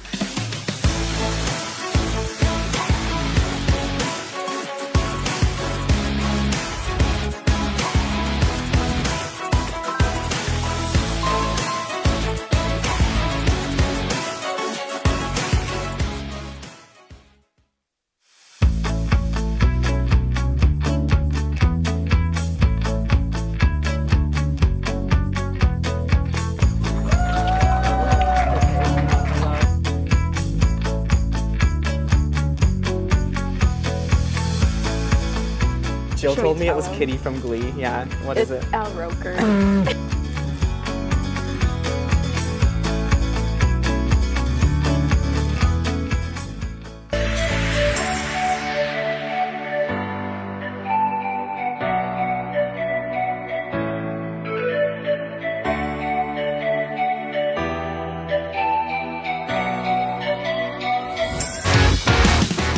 Welcome back to Laker Connections right here on WTOP 10. Jerry Wakefield and Thomas Sturgeon here with you. Well, we've done our rewind, but we're going to rip the rear view mirror off and throw that out the window as it's all out the windshield from here. Thomas, let's take a look at the week ahead for Oswego State. Well, you mentioned a car reference, and we'll start on a road trip as we're going down to Brockport to start our week ahead with some men's lacrosse action taking place as head coach Andrew Daly will have his squad opening up SUNYAC play on the road against the Brockport Golden Eagles. Oswego last season was edged at home by a score of 13-12, and currently both teams have had a tough start, to say the least, with Brockport starting the season 2-5. Jared, your thoughts going into SUNYAC play? A good starting opponent for the Oswego State Lakers. Absolutely. Brockport, I think, is a team that this team could probably, give a good challenge to, but also Brockport, one of those schools that we think of, especially in the fall and spring sports realm. It's one of those powerhouse schools, a lot like Cortland, who we'll talk about a little bit later in this broadcast, but Brockport always really good on the turf around the diamond.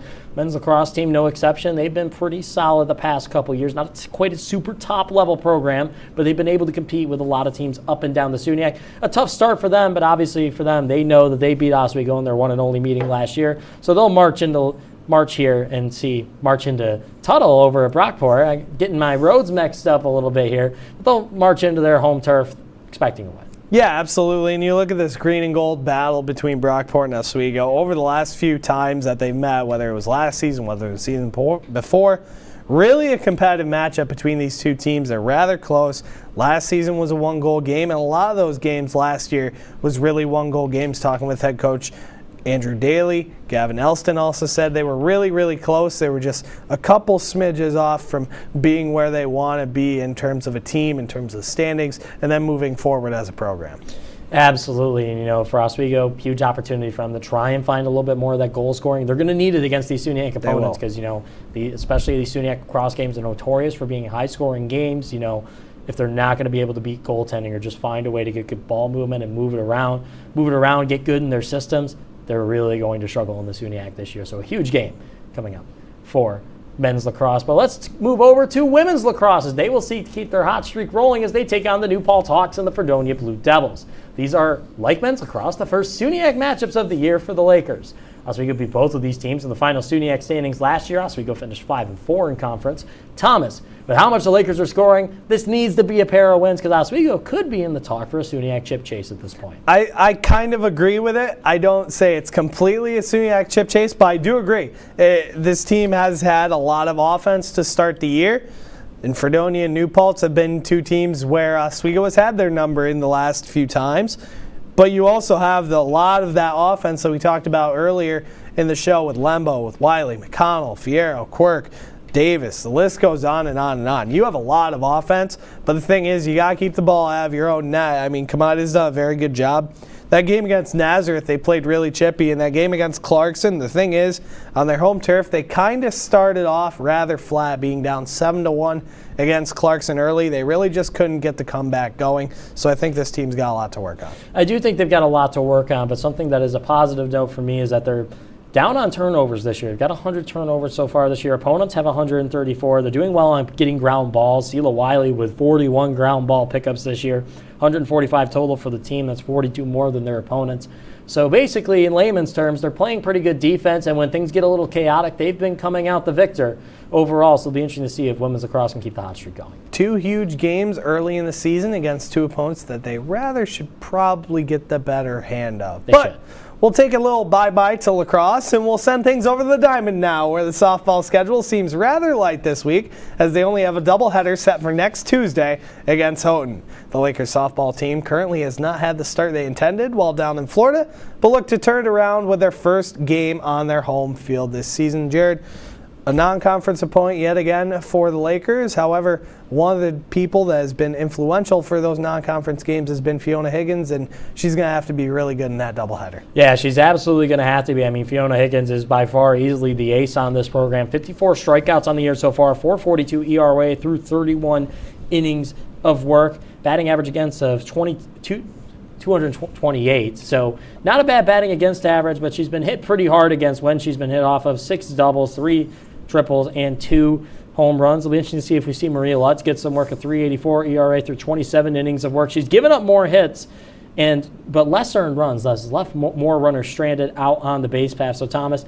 I think it's really going to come down to pitching. I think the team's offenses are, when you have 2 hitters hitting over 400 and then 5 hitters that are over 300, the offense is there. It's just going to be if the pitching and the defense can keep some balls in the park. The defense has really been needing to work on, but on the other hand, I mean, Fiona Higgins, also 6 RBIs to look forward to going into this matchup, so it should be a good one nonetheless. Absolutely. Looking forward to see what softball can do this weekend. We'll move over to the other diamond now, where Oswego baseball looks to get back to the 500 mark this week as they face the rival Cortland Red Dragons and host their home opener against SUNY Cobleskill.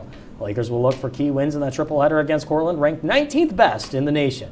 Thomas, these are 5 big games for the Lakers to try and get a win after a pretty subpar start to the season based on their last few efforts. Yeah, I completely agree with this. And you look at this Cortland team so far, their batting average a little higher than Oswego. RBI's clearly higher than Oswego, and the ERA has been a little bit higher than Oswego, which isn't the most ideal stat line in the whole scenario for Cortland. But either way, they have a winning record, and Oswego does not right now. So it's a really good team going out of the hop. The Red Dragons are 19th in the nation for a reason. A really good baseball program out of the SUNYAC. Many good baseball programs coming out of the SUNYAC out of the past few years. So definitely a big test for the Lakers to open up the season. And then you got Cobleskill, which isn't a cakewalk either. Absolutely not. It's going to be interesting to see what the Lakers do here. If there's one advantage I feel like baseball has over softball, you know, they've got 5 players that have pitched so far this year on the roster. It's not as hard on your arm, so that's different. Baseball has a lot of options to go to on the mound. So while they've had their struggles pitching this year, relatively speaking,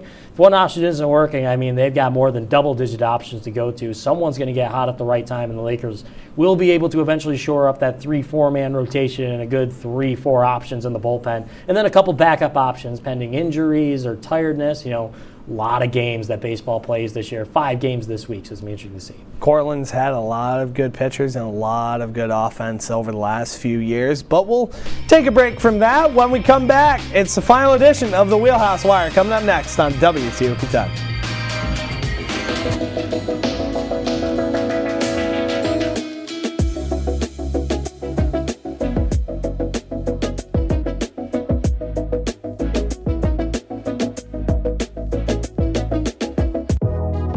Welcome back to Major Discussions.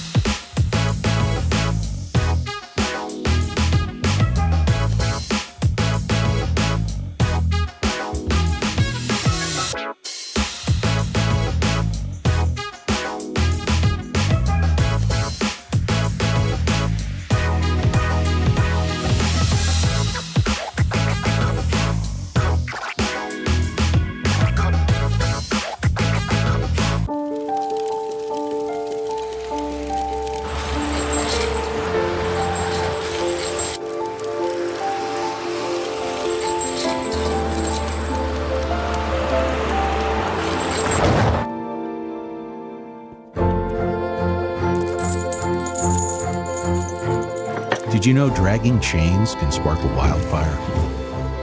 Only you can prevent wildfires. When I was in foster care, I never knew when I would have to move. So I always had my suitcase ready to go. Then one day I was adopted. My new parents opened their hearts and home to me. My parents cook my favorite breakfast for me every morning. My parents take me on trips I never thought I would go on. They gave me a home and an even better reason to use that suitcase. My parents aren't perfect, but they're perfect for me. Hey there, I'm Al Roker, class of 76. Yes, way back in 76. Back when the earth was cooling. You're watching WTOP.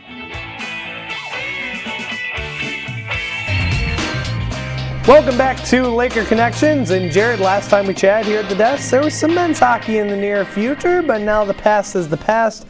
We got the result. Not the result that we really wanted, but why don't you give us a little bit more detail on what happened down at the Deb a few weeks ago? Well, Terge, the SUNY Championship ran through Oswego, and the hockey season ended with us together in the press box earlier this month. The Plattsburgh Cardinals may have lost the whiteout battle in November, but they won the war with a thrilling 2-1 victory over the Lakers. Tommy Cahill scored late in the third to make it a 1-goal game, but Thomas, it wasn't enough in a game that was full of chances for Oswego. Yeah, and this is a completely crazy game to talk about. Plattsburgh opened the door early. Adam Trebwitz getting the first goal, and then Carson Gallagher getting the final dagger. I mean, Cahill got the goal late in the third period, but Eli Schiller was just fantastic. Eli Schiller, really the breakout story of the SUNY this year, a dynamic freshman goaltender that arguably helped take the Cardinals from a 4th, 5th place team last year that made it into the playoffs and then got upset by Brockport into a team that went all the way, went to the NCAA tournament and got thumped by Norwich at home in a thrilling game there. Norwich moving on, Frozen Four set for NCAA D3 action over in Endicott coming up, so we'll see what happens there. But for Oswego and Plattsburgh, a thrilling game that lived up to expectations. Fans on both sides nice and happy, getting a little chippy in the barn even before players got on the ice for warm-ups. Just a great hockey atmosphere to end the year. Overall, a great atmosphere to end the year. And 3 teams now, you're looking at Geneseo, Oswego, Plattsburgh, really to spark a rivalry for years to come. And with another season that comes to a close, it means a group of the team have played their last games in the green and gold sweaters, being the class of 2023. The Lakers are losing 6 seniors this year, including all 3 of their captains. What can we expect out of the early points? A Lakers squad looking towards next season. Whoever wrote that, I hope that they had fun in messing me up. Aha, yes, Turge. I wonder who that could have been. So let's take a look at the seniors that are going to be headed on their way out. We've got Troy Robillard. He's on his way out, plus 14 this year, 8 points. Troy Robillard, a real defensive defenseman for the program. Quinn Warmoth, he's going to be coming back next year, taking a 5th year, so he will shore up that blue line and get some top minutes for sure next year. Tommy Cahill, on his way out. The transfer from King's College, dynamite in the past 2 seasons for Oswego, really broke out at the D3 level. Thomas Rocco, St. Cloud State, the school he transferred from won today. Rocco's not done with hockey. He'll be back next year as well. Garrett Clegg already off to Sweden to play in D2, just below the SHL there. So Clegg going to get some top minutes there. Alex DiCarlo already on his way down to Roanoke with the Rail Yard Dogs. Eric Green leave his college career's over and his hockey career's over. Ryan Bunka maybe the same as well after his 5th year. Yeah, it was definitely a very big weekend, big season for the Lakers. They struggled a little bit here and there, but we obviously wish them all the best in their future endeavors. But that'll do it for the final edition of the Wheelhouse Wire. When we come back, Mr. T comes to sit down with us and have a little chat right here on Laker Connections. We'll be right back.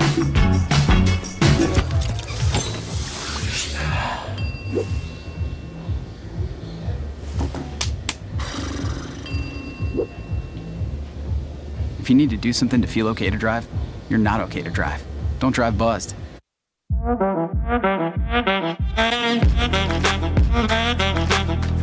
Shine on that boy. Look at the bling. Look at do we got a diamond tester on? Yeah, that's getting bad. Yep.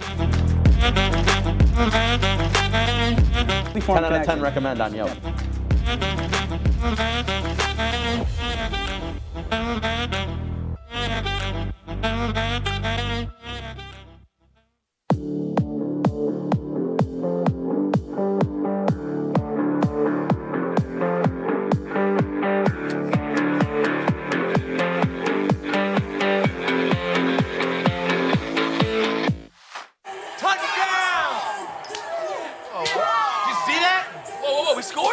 We're going to the playoffs. I can't believe I missed that. Every time I'm buzzed, I spend too much time on my phone. What? I should take your phone away. No. I'll call for a ride. Hey, why does my face look like that?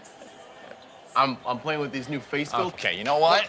Yep, that's mine. I'm gonna need that back. No. Kevin!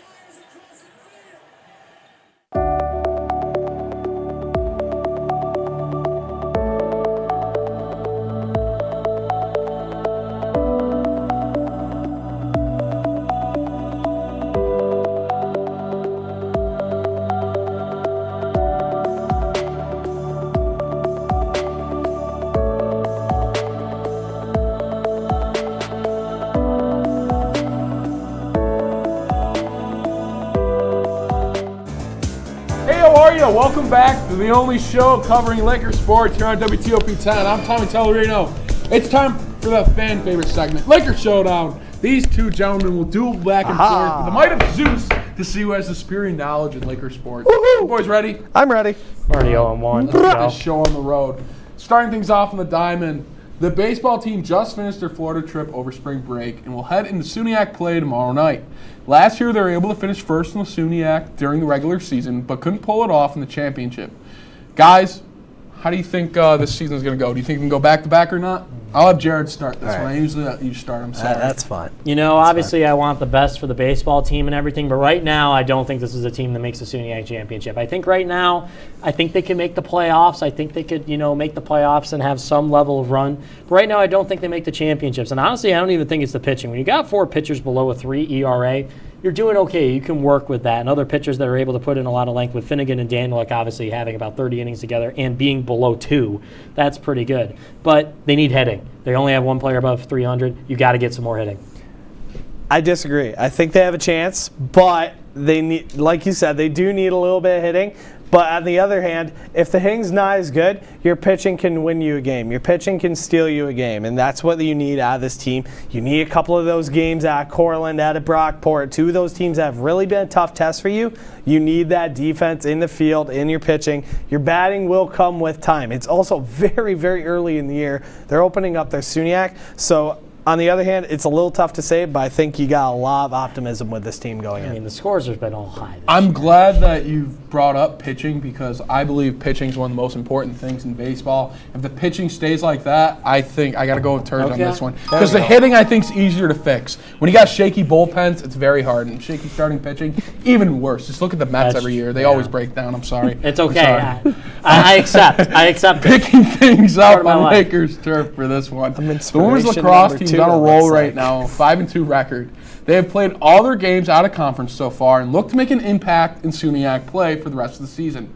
Guys, how important are these early season wins for this team out of the conference? I think it's huge. I mean, you look at this team last year, they started off the year, I want to say 1-6, and then after that, you opened up your SUNYAC play and you didn't really have your mojo going. Your goaltender was different.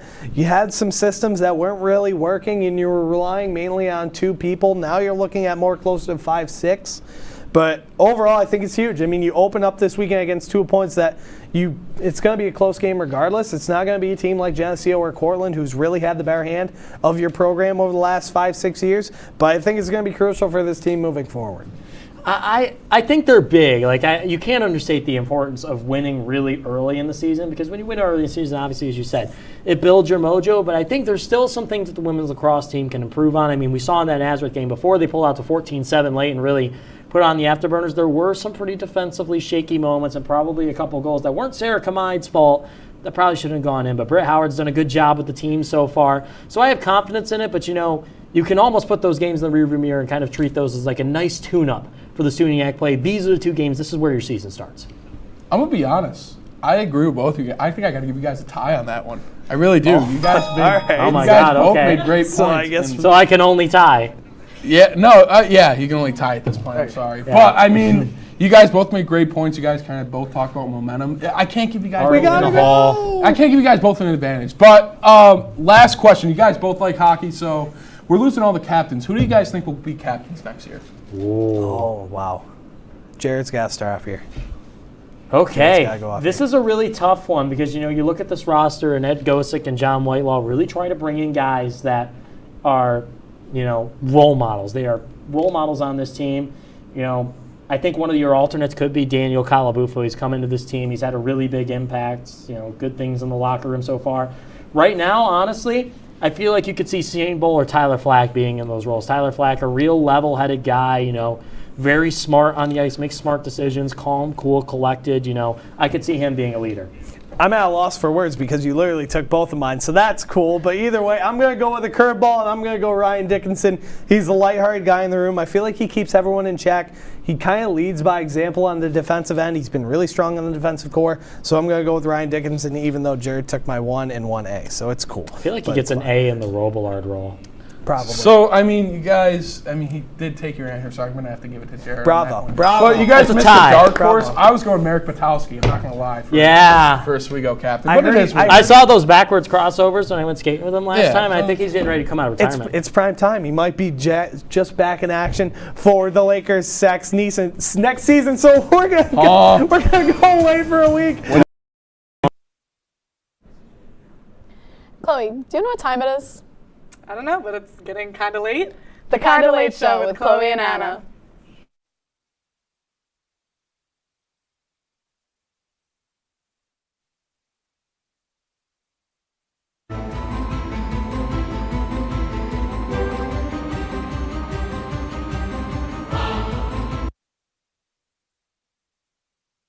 Welcome back to the Kinda Late Show. The show where we talk about anything and everything going on in our lives and yours. It's the middle of spring semester and we are finally back with season 4 of the Kinda Late Show. We are so excited to be back in the studio with our wonderful crew and have so much fun in store for you for this season.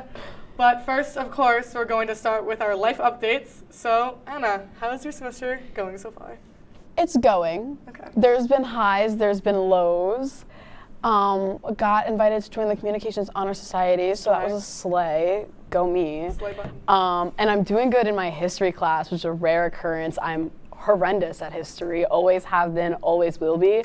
But I got like a 90 on the paper I just wrote for it, so that's a win. A win is a win. On the other side, I did have to withdraw from a class because it just wasn't. Extremes, the two extremes. Yeah, it just wasn't looking good. So I said goodbye to that before I ruined my entire GPA. But I also have been an academic weapon recently, reserving rooms in the library to do my homework instead of sitting in my bed and watching TikTok. So that's really good. What about you, Chloe? Unfortunately, fortunately, I have not had to withdraw from class this semester. I did last semester, got a nice I on that transcript. Thank you. to, what class was it? Radio something? I couldn't tell you because I was not going to pass it. So instead, I dropped it. That's the only one I had. I did have history as well, which I didn't do well in. I'm a history hater. Me too. History hater for life. I don't understand it. You can't talk to me about the government and think that I will understand.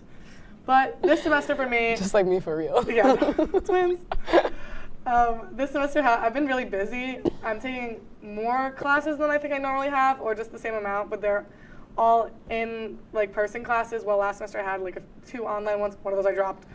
But so and they're a lot more spread out than they normally have been for me. So I have breaks in between all my classes, but I don't have enough time in those breaks to go back to my dorm. So I'm like always out, and it's just kept me busy. But it gives me time to do my work, which is very nice because I was not good with that last semester. But my classes this semester are like I can't say easy. Okay, do I think I might have bombed my ethics test today? Yes, because I walked into that midterm thinking I knew a little bit more than I actually did, and we'll see. But other than that, my classes are like, you can get by them, and I'll probably most likely get at least a B in all my classes, which is nice to think, because I couldn't say that about last semester. I would say current academic weapon as well. I am staying up to date on most of my work, which I couldn't tell you that about last semester. This semester, getting the work done.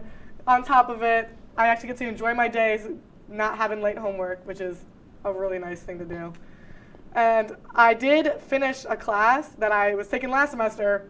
Again, last semester was not my vibe. My online class for public relations, it was an online class, and I didn't do it. Didn't finish it. And come finals week last year, I didn't do like any of the work. Sorry, Mom and Dad. Like, please don't text me. I'll cry. But I didn't do the work. And finals week came around. I was going to do it finals week because I knew that she would accept it. But I did my final assignment for finals week, and she graded it and was like, "Thank you for submitting your final project. You have until January 30th to get all of your big assignments in." So I was like, swag. And that's what I did. I didn't do it at all during break. That's on me. I just hit the mic. It's fine though. That's on me. Could I have done it? Yeah. Was I working though? Yes. So I did it all on January 29th and January 30th, and I got it done, and I passed the class. I'm proud of you. Thank you. Thank you. So that was a nice way to go into the semester. I've been playing volleyball a lot. She's an athlete. Yeah, student athlete, but not the student athlete part because it's not the real team. We have practices like 4 days a week and tournaments, and we have nationals coming up soon, which is really nice. At our home tournament, we got second place, which was pretty cool for us. That was the farthest we've ever gone. Second place is first loser. Okay, but also we could have gotten like third, so. Or even worse, not even made it to the finals. It's the first time we've ever made it that far, so I was very proud of us. And we had a bagel trauma story because my mom shipped up bagels to us to sell for our fundraiser, and they didn't make it because my dorm doesn't get the mail on the weekends. So I had to go drive to the post office where it was at Sunday morning before the tournament and rush to go grab those bagels so we could sell them. And we had like 80 bagels. That's adulting behavior. Oh my God, I know. Actually going and doing that yourself. I missed the first set of my game. Well, actually, I didn't miss the first set. I made it just in time, but they didn't put me in. It's fine though, because I missed the warm up. But I got those bagels. I drove all the way. I parked behind there. I did my phone calls. I was like, "Can I come and please pick them up?" They went, "Sure." I was like, "You're a G for that." Because you called people on the phone? Yeah, I made phone calls, multiple. I had my townie friend praise Emma and her mom. She had her mom text her friend that worked in the post office and was like, "Is there a way this girl can come pick up these bagels?" And they were like, "Here's the number she can call." I call up that number in the morning. They're like, "Call Sunday morning." The post office is closed. So I call. I'm like, "Yo, can I pick up these bagels today? Please, they're for a fundraiser." They were like, "My supervisor does not come in until 8. I'm like, "Oh my God, okay." Tournament starts at 8:30. I call at 8:15. I go, "Can I please pick up these bagels?" They say, "Yeah, pull up." So I pull up. So I drive to the post office and I get those bagels, and we sold like almost all of them.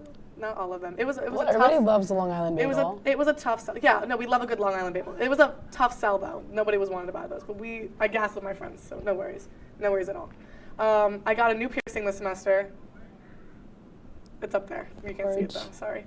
And I've been going to the gym a lot and been eating healthier, I think, or been trying to eat more protein because it's a sleigh. Okay, personal growth. Gains, bro. And then I've just been focusing on my friends this semester. Yay. And I want to, yeah. There we go.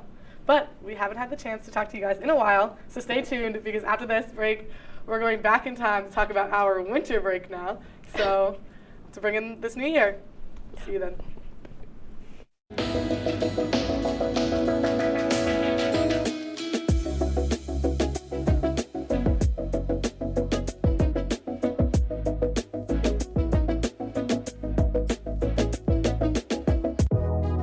Welcome back to Major Discussions.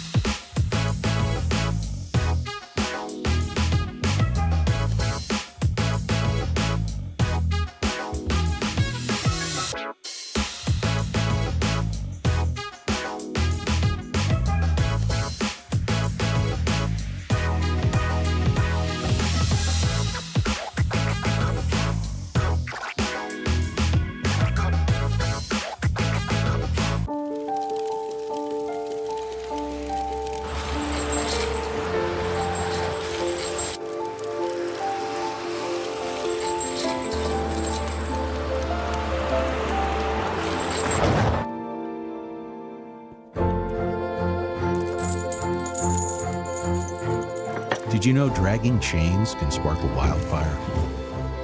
Only you can prevent wildfires. When I was in foster care, I never knew when I would have to move. So I always had my suitcase ready to go. Then one day I was adopted. My new parents opened their hearts and home to me. My parents cook my favorite breakfast for me every morning. My parents take me on trips I never thought I would go on. They gave me a home and an even better reason to use that suitcase. My parents aren't perfect, but they're perfect for me. Hey there, I'm Al Roker, class of 76. Yes, way back in 76. Back when the earth was cooling. You're watching WTOP. Welcome back to the Kinda Late Show. The show where we talk about anything and everything going on in our lives and yours. I know it's March already, but we have yet to discuss that we're in a whole new year. So, Chloe, how was your winter break? It was a break. It was something. I worked a lot. Right when I got home from winter break, BJ's was like, yo, post up, we got a spot for you. And so from... As opposed to firing you again? Yeah, yep, just to fire me again, it's fine though. I did talk to my HR manager to see if I could work during spring break, but he was like, you have to reapply, and I was like... I feel like they secretly hate you. They can't secretly hate me, I know too much. I am, like, I know everything there now. They can't lose me. If they didn't want me, they have to stop hiring me back. But yeah, I worked pretty much every day. Like, there was 1 week where I worked, I think I hit a 10-day streak. I would work like 9 to 11 hours sometimes. They put me in a lot. I was everywhere all the time for that store. Peace and love. They got me, but I did get a hat, so what can I say? They must love me if I have a BJ's the hat has been added to our hat shrine in our room. We have a hat shrine from stolen hats. Yep. And the BJ's hat was added to the collection. I'm waiting for like a theme for like a gathering where it's like the office and CEOs one where I can pull up with the hat. I think it would be really funny. But yeah, I started going to the gym. I know I said that before. That was another thing I started doing during break. I was like, let me get that gym membership. And then I started pulling up. Amazing. What can I say? Let's see. You know, break was it was like a rough time. We were just vibing the entire time. I've never really had a good winter break. The seasonal depression really does not vibe with the cold. I don't like the cold. I hate the cold. Why do we go here? Exactly. We were like, so cold. Long Island, let's go cold. So the winter break was just a lot of like reflection. And it was a vibe. You know, we love it. But I did start getting into podcasts. Oh, yeah. Which ones? Bree Uncut. Plan Bree Uncut. She's like the Barstool podcast. Oh, I know. I've been, me at BJ's, one headphone in, hiding from my manager. It was good. It was fun. I was very funny, got some laughs in. I don't really like, I try to get into some other ones, not the same, but yeah. And then I visited Saratoga for New Year's, and I got my hair done. I got to visit my friend. Oh, our friend. We got to visit yes, Gia. our friend who doesn't go here What anymore, about you, technically. Let's see, what did I do this break? On the long drive home down to Long Island, I decided to make a little pit stop to my best friend at Binghamton and hung out with her for a little bit, so that was super fun. And then I didn't have any in-person finals, so I just came home really early, so then none of my friends were home. And so I just ran errands for my mom for all of break. She'd be like, because my mom would be at work, and she'd be like, can you go do this? Can you go do that? Can you go grocery shopping? Can you go pick up your brother from here? Can you go do all that? So then I just did all that. I also binge watched the entirety of One Tree Hill, because I started watching it during the semester, and then I got busy and whatever, blah, blah, blah. And then I was just scrolling through TikTok, and I kept seeing edits, and I was like, well, I want to know the context behind all these edits. But I don't really remember the beginning of it, so then I went back to the beginning and started rewatching and watched the entire thing. And boy, let me tell you, emotional roller coaster. There's one character from One Tree Hill that I like. I don't know his name. He played Major in iZombie. I don't know. He's in One Tree Hill. I have not seen iZombie, so I really can't help you with that. Sorry, my bad. But there were a few nights I was sitting in my room hysterical crying. That show does it to you. Mm-hmm. But so that was a big chunk of my break. One of the many highlights of my break was Christmas, because I got TSA pre-check for Christmas. Ooh. Now, that is not a normal Christmas gift. I'm aware of that. I have the worst traveling luck, the absolute worst traveling luck. I got detained in Spain one time. We can tell that story another day if I haven't already, because that's a whole nother thing. But, so I asked for Christmas. I literally asked for TSA pre-check every year, and then finally I got TSA pre-check, and I'm so happy. Can you elaborate? Zipping through security. Nice. Zipping through it, basically. So it's just they don't need to check anything with your bag? No, I don't really know, to be honest. I don't really know the ins and outs of it. I just know it makes your life a little bit easier. Okay. And I'm really excited because I'm going to Florida for spring break, and it's going to make my life so much easier. So that's exciting. I also got a new car, because the car that I had, I got the summer before senior year. Her name was Miley. Love her to death. She's a huge dent in the side of her because I crashed into a guardrail in a McDonald's drive-thru. That was fun. But I finally got a new car because Miley would not have made it up here. Got a new car. Her name's Emma. She died 3 days later in an empty parking lot at 2 a.m. And my best friend ended up calling her dad to come jump my car. And then she was fine, and then I brought her up here, and then she died again when I got here. But last but not least, another big highlight of my winter break, I made it on Bobby Shmurda's Instagram story. Is that? He's some rapper dude. Oh, okay. But I was at the Islanders game with my brother and his friend, and you know how they do the little thing where they're like, oh, this is the celebrity that's in the crowd, whatever, blah, blah, blah. So they do that, and everybody's like, oh my God, Bobby Shmurda's here. And then the girl sitting in front of me turns around and goes, oh, he's up there. We realize he's right behind us. He's in the suite above and behind us. So we all turn around and we're like, oh my God, Bobby Shmurda. We're all yelling at him, and he's like, yeah, he takes out his phone, takes a video. And then so the whole next 2 days, me, my brother, and his friend are all sitting there scrolling, refreshing Instagram, waiting for this man to post us on his story, and he finally did. And I posted it on my private story, and all my friends were like, what? No way, blah, blah, blah. If I knew who that was my big flex of winter break. But here's the thing, is I don't really know who he is, because I don't pay attention to the music that I don't really listen to. But the fact that I knew who he was means that he's pretty big, because I don't know people. Okay, so I thought that was exciting. Because I don't know too much about it either.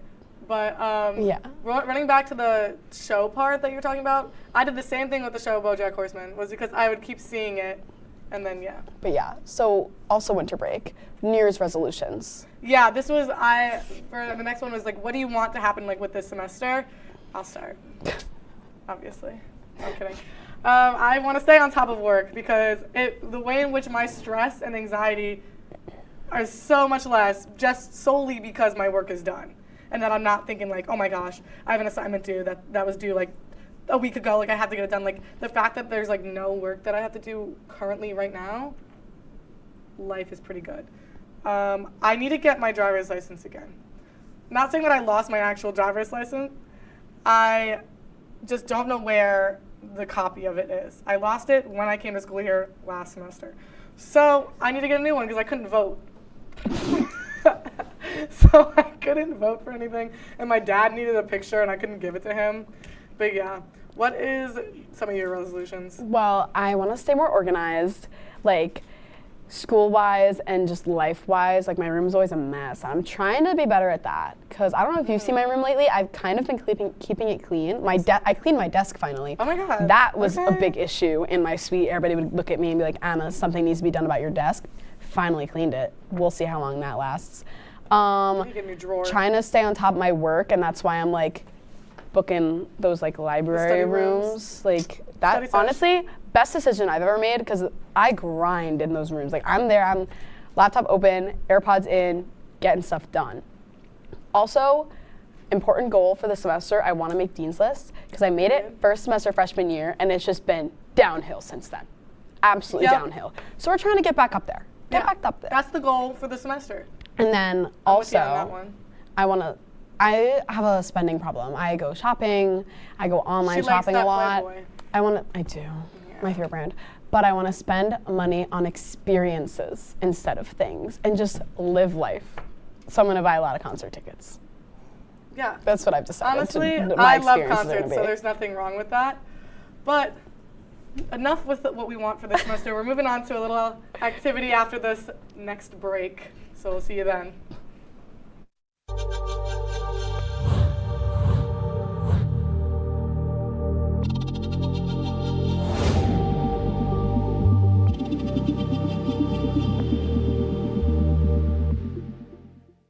Say, President Stanley, whenever there's bad weather, who would you turn to? I'd turn to Storm Team 10. No, but you've got to say it like this. Storm Team 10. Say it with me.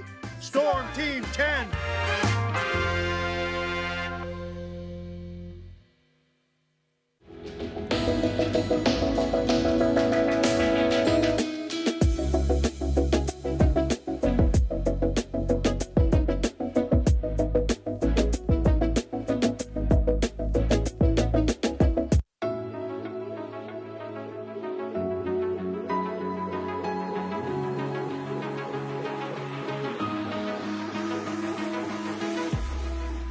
Roll it.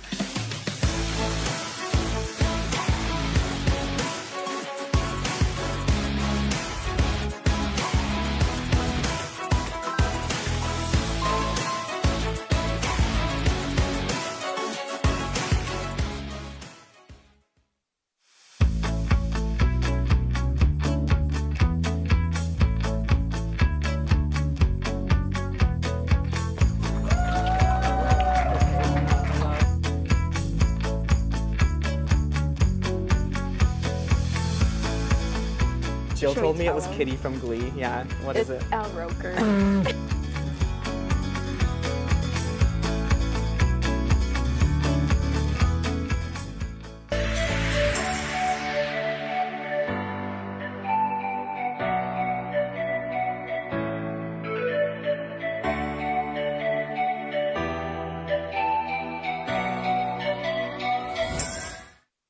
Welcome back to the Kinda Late Show. The show where we talk about anything and everything going on in our lives and yours. For our final segment today, we have decided to discuss some hot takes. Yep.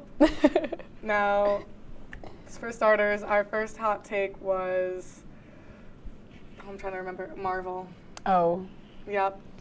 We have two different views on Marvel. Yeah, personally, not a big Marvel fan. I'm not gonna lie. I know I'm gonna get a lot of hate for that. I do have a lot of hot takes on this show when I talk about like food and stuff because, as we know, I'm the pickiest eater in the world. But I think this is another thing I'm gonna get hate for. Not a big Marvel fan. Only Marvel movie I can watch and enjoy, and I literally watch it like a few times a year. And this is another thing I'm gonna get clowned for because this is like I've been told one of the like not good ones. Ant-Man and the Wasp. Oh my honestly. God. Honestly, it's my not even like Spider-Man. You can't watch Spider-Man. Paul Rudd, like come okay, on. look, I'm not hating on Ant-Man and the Wasp. I am a Paul Rudd stan for life.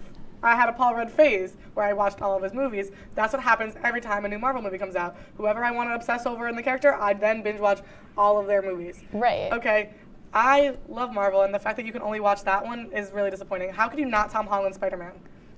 Paul Rudd. Not even like an Iron Man, not even like a Thor. No. Ant-Man and the Wasp. I need to watch and it. I've watched it so many times, and I'll do it again. Whatever. Next hot take. Harry It's Styles. another one where I'm going to get a lot of hate. I don't think Harry Styles is that attractive. I literally don't get it because I don't understand how you looked at Frat Boy Harry and went, not that one. That I have like when I don't tell like you my the One long Direction hair phase was on strong. Frat Boy Harry, right? Frat Boy's Harry when he has like the long hair with the With bandana. the hat, yeah. No, that's like more like that's bandana Harry. Sorry, I'm That's not like well between, versed in my Harrys. That's Frat Boy, then bandana, and then Prince. Yeah, I So it's the really right in didn't like between? Prince. Wait, is that the one where he is now? Wait, I'm confused. There's no way. I don't my like the top long Harry hair when he Styles like. ever, Frat Boy. Bro, there's no way you looked at that picture with him in the backwards hat and went. You see, I was just always a Niall girl. Okay, look, I'm not hating So, on like, Niall. I love Niall, but Harry. Perfected And even by the like gods. I like his like some of his songs. Like I think they're catchy. I think they're good. I'll jam out. I really will. Like I'll jam out to I don't even know what As It Was comes on the radio and I'm like yeah. Yeah, that's the one you jam out to. No Well, hate, because no that's what hate, comes no on. shade, I no don't hate. I don't actively go and put on Harry Styles. I was listening to Harry on Saturday. I was sitting. My friend was in her little sorority meeting, and I was not gonna be in there for it. So I popped my headphones in. Fine line, Harry Styles. Yeah, see, like Golden. I just don't. Golden, both the song and the vibe. Just, this is like really upsetting. Like I really, it's not even I like also the fact like that Late you Night don't. Talking. That one's good too. I like Late Night Talking too. That was I don't know. one, I'm that just was my trying to think of favorite all the of Harry Harry songs I can think of right now. I do like I like One Cherry, Direction. when he Like, hits the I little don't- like French part at the end. What's the one that I like? Kiwi. I like Kiwi. Okay, Kiwi's a good one. Yeah. But like I I like love Two One Ghosts. Direction. Like I'll listen to One Direction all the time. But I'm just like Harry solo. I don't really. I'm not on that wave. Niall though, king of my life. I love him to death. Do you listen to Niall? Niall Off solo topic. stuff, not usually. Like I just love him as a Flicker? person. Like slaps. I'm just in love with Niall Horan as a human That's being, fine. I'm and in I'm love really with Lily grateful for his Tomlinson. existence. That's But I okay. just like I really listen I to just can't get Taylor over the Swift most fact. of the time. Hang on, I need to just like hold the phone. She's literally holding the phone. Frat. She's quite boy, literally holding the Harry. phone because we're gonna hold the phone. Like you looked at this picture and you said no. He looks 12. He does not look 12 in this. He looks 12. He I would looks collapse, prepubescent in that photo. Suffocate. Like, I would have his children, I think. Okay, you have fun with that. I love Harry Styles. Frat boy hair, but like Prince Harry as well. I like the hair. Which one is Prince Harry? Is that when he has like the really long hair, or is that like now Harry? I'm confused. No, now Harry I need is like not. clarification. I'm not gonna lie. Much peace and love to Harry. I don't like his style right now. I like the H1 style. You know who I do love? Who? Taylor Swift. I am a Swiftie for life, and I know that Chloe doesn't agree with me on that, but that woman could do anything to me, and I'd say thank you. Stop with the Harry. We're moving on from Harry. I'm sick of this is Harry. Prince Harry. We're talking about Taylor Swift. Okay, fine. We can talk about Taylor We're Swift. talking T-Swift. about Taylor Swift, T-Swizzle, if you will. Okay. Queen of my life. I am so obsessed with that woman. It hurts. I just, in the words of our lovely Kate Salamita, king of my heart, because that's what she just said to me in my ear. She's just the love of my life. Everything she does is just amazing all of the time. She's an icon. She promotes so many amazing messages. She supports everybody around her. And, okay, pause. When Harry won whatever he just won, album of the year or whatever, and then he got booed and everybody was like, Beyonce should have won. Taylor's been there. Taylor has gone through that, and so she supported Harry through that. And I just think Taylor deserves so much better, and everybody just hates her because they thought it was cool to hate her, and now they're realizing that like she's actually like good and an amazing person. And now people are jumping on the bandwagon, and I've been here since the beginning because everybody just decided to randomly hate her. Side note, I also hate Kanye West. Thank you very much. Okay. Let me just recap what my brain is doing right now, processing. Quick Harry Styles, not gonna go into depth with that. Harry's House is not my favorite album of Harry, but I think Harry should win everything any time of the day. So no hate, no shame. T Swift. I like her as a person. I think she's a great artist. She's amazing. I think she's a good person. Great is an You know, understatement. I like her vibe. I Great's an like understatement. what She's she amazing. stands for. I just can't hop on the music. You know, like, give me a banger from like back then. Give me like the We're Never Getting Back Together. Like, here's the thing: is she covers every genre. Like every kind of music you can think of, there's a Taylor song for that. Every mood you're in, every thought you have, every experience you have, Taylor Swift wrote a song for you.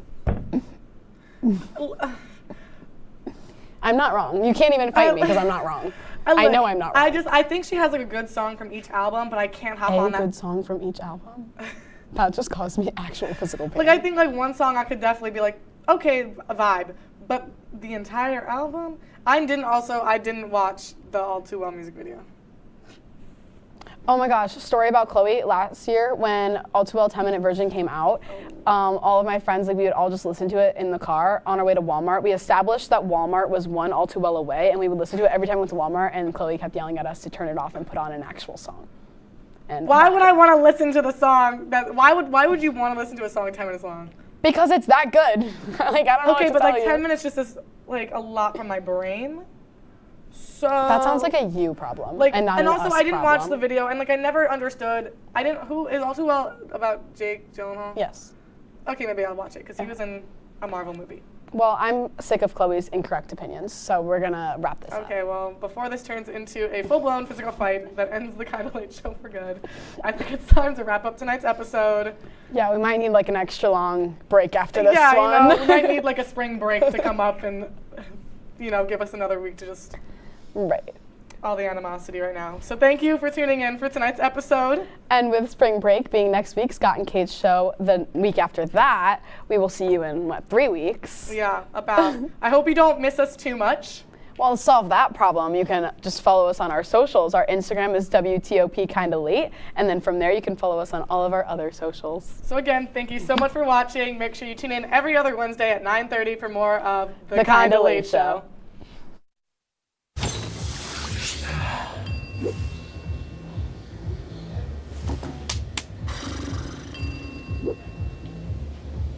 If you need to do something to feel okay to drive, you're not okay to drive. Don't drive buzzed.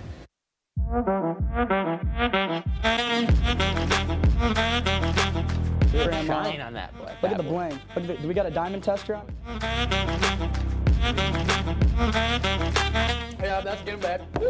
Yep. 10 out of 10 recommend on Yelp.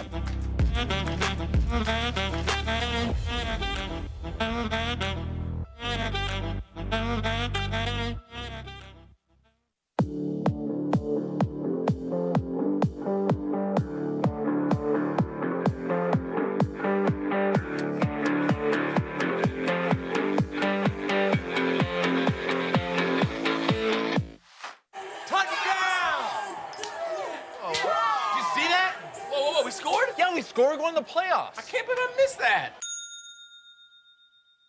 Every time I'm buzzed, I spend too much time on my phone. What? I should take your phone away. No. I'll call for a ride. Hey, why does my face look like that? I'm playing with these new face filters. Okay, you know what? Yep, that's mine. I'm gonna need that back. No. Kevin!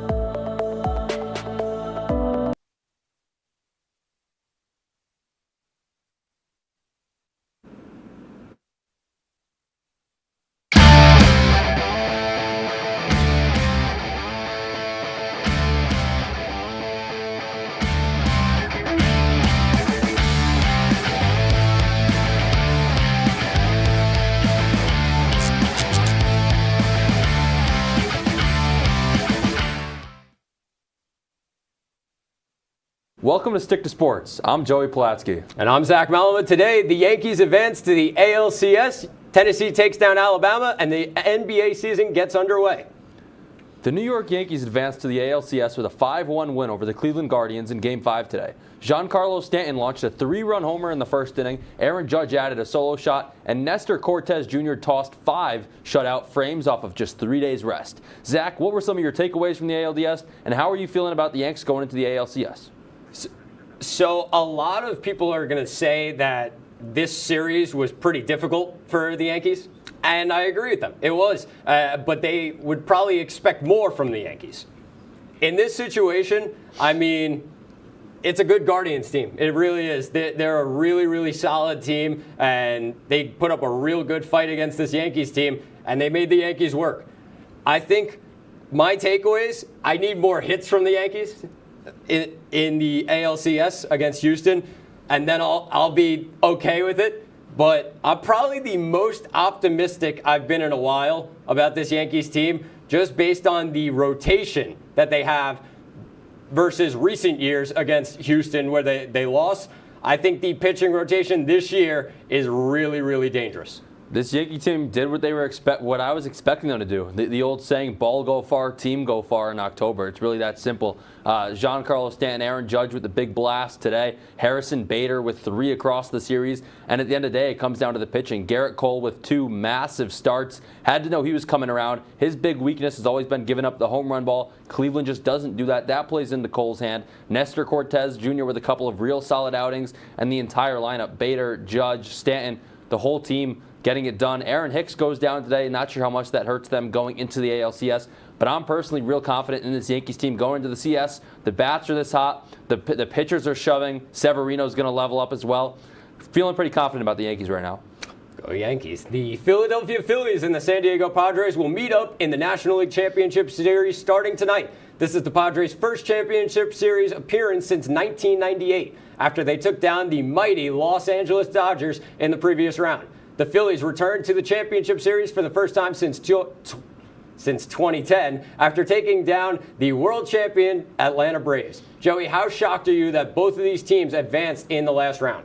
I'm not shocked at all that the Padres were able to take down the Mets. I was saying that for the past couple weeks. In terms of the Padres-Dodgers, that was a very interesting matchup with how well those two staffs lined up against each other. But I'm real excited for the series. At the end of the day, it's the Phillies hitting. Schwarber, Hoskins, Realmuto, Harper, and Castellanos combined for, they batted about 344 combined they batted about 344 for an average in their 3 wins in the last series. Then the Padres' big 3, Darvish, Snell, Musgrove, 2.44 ERA in 33 2/3 innings. It's really just the Phillies offense against the Padres staff. One's got to give, and we'll see in this series in the NLCS. Yeah, I'm really surprised about this and this matchup in the NLCS.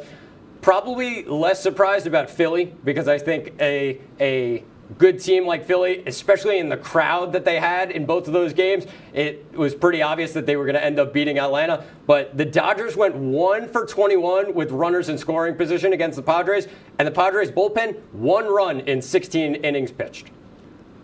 Moving into the NFL, the Bills took down the Chiefs 24-20 in a rematch of last year's AFC Championship game.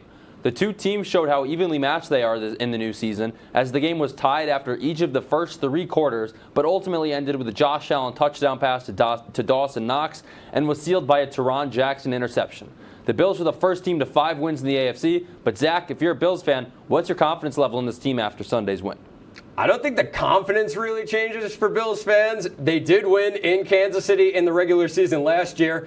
And now I think this year, the biggest takeaway for Bills fans winning this game, Mahomes might have to go up to Buffalo. Might have to take a trip to Orchard Park in the playoffs. That would obviously favor Buffalo. The other takeaway, Von Miller is a huge, huge X factor. 2 massive sacks in the game on 3rd down. That really changed the game, and Buffalo was able to come back from it.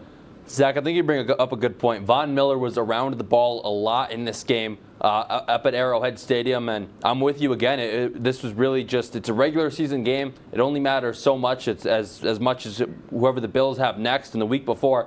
But at the end of the day, it's huge in getting this AFC Championship game up to Orchard Park at Highmark Stadium. It's a big win for the Buffalo Bills.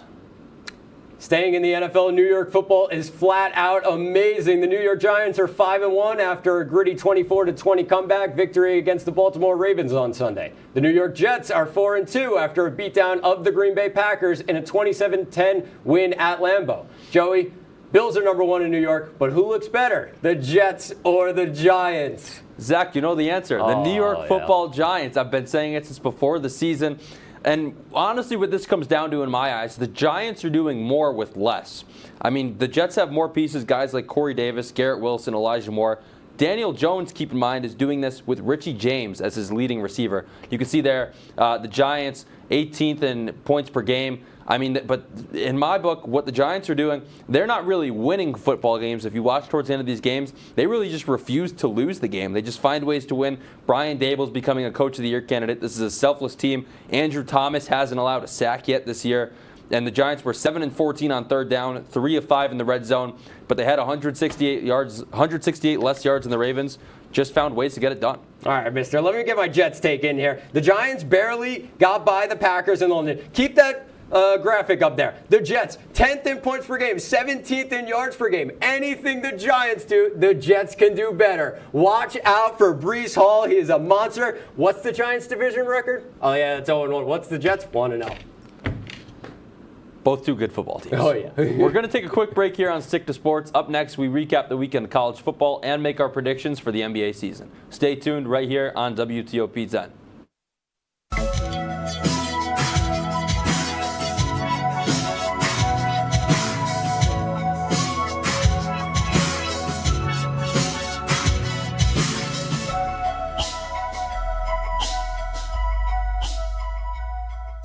What would happen if I had to pick up the phone, call 911 for one of my family members or one of my neighbors? What would I do if no one was on the other end to respond? What if there was no 911? So you can be a part of the solution. Anybody can be a firefighter. Male, female, younger, older. We have school teachers. We have leaders in business. Is me, you, anyone that wants to be. There is no typical firefighter. Here at WTOP, we pride ourselves on delivering you all the news you need to know from the day's events. Whether it's happened on Capitol Hill or right here in Oswego, we make sure you know all about it. We keep you up to date on all your favorite Oswego and professional sports. And our Storm Team 10 meteorologist will make sure that you know exactly what weather you're up against when you start your day.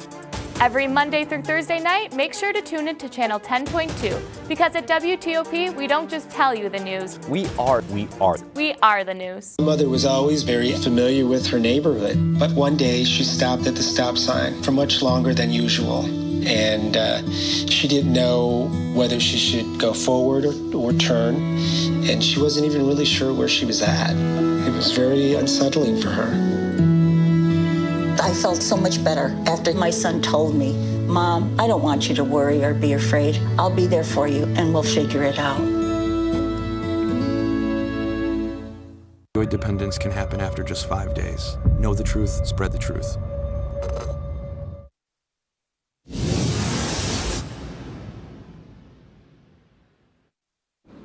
Welcome back to Stick to Sports. Down on Rocky Top, it was a great day to be a Tennessee Volunteer as the number 6 Vols knocked off number 3 Alabama 52-49 in one of the greatest college football games of all time. Tennessee got off to an early 21-7 lead and ultimately took advantage of 130 Alabama penalty yards, as well as unbelievable showings from Hendon Hooker and Jalen Hyatt, as the Vols knocked off the Crimson Tide for the first time since 2006. Tennessee moves into the playoff picture at number 3, while Alabama drops to number 6. But Zach, what were your thoughts on this game, and do the Vols have a shot at winning the national championship? What a game, Joey, and credit to Tennessee. Every time Bama scored, it probably took less than 5 minutes for Tennessee to respond. However, I say they're a contender right now, but my worry is consistency. Because a lot of teams go into games against these top teams, Georgia, Ohio State, Clemson, and just fall apart in the college football playoff. Yeah, I mean, this is a game that Tennessee had circled on their calendars the third Saturday in October. But at the end of the day, teams just don't do this to Nick Saban defenses. I mean, there were over 1,100 yards in offense between the two teams. Jalen Hyatt was the first player in college football history to have over 100 receiving yards and over 3 touchdowns against a Nick Saban Alabama team, and he went for over 205. Number 5 Michigan and number 10 Penn State clashed in another battle of top 10 teams on Saturday. Michigan led 16-14 at half and went on to outscore the Nittany Lions 28-3 in the second half, en route to a 41-17 blowout win. The Wolverines got 418 rushing yards, including Donovan Edwards and Blake Corum, each going for over 160 apiece. But Zach, it was an impressive final score for now number 4 Michigan. But are you concerned at all with their slow first half? I first want to give a big shout out to my aunt and uncle for watching tonight. Go Blue. big Michigan fans, but not really. I'm not too worried about that. Tough game, even if it's at the Big House. I think Penn State is a very, very good football team, and they showed it in this one. I do think Donovan Edwards and Blake Corum could be the best running back duo in the country right now. These two teams are going to be tough tests for Ohio State when they play them. I mean, you don't see teams get this many points or this many rushing yards in the Big Ten. This is a conference that prides itself on defensive special teams.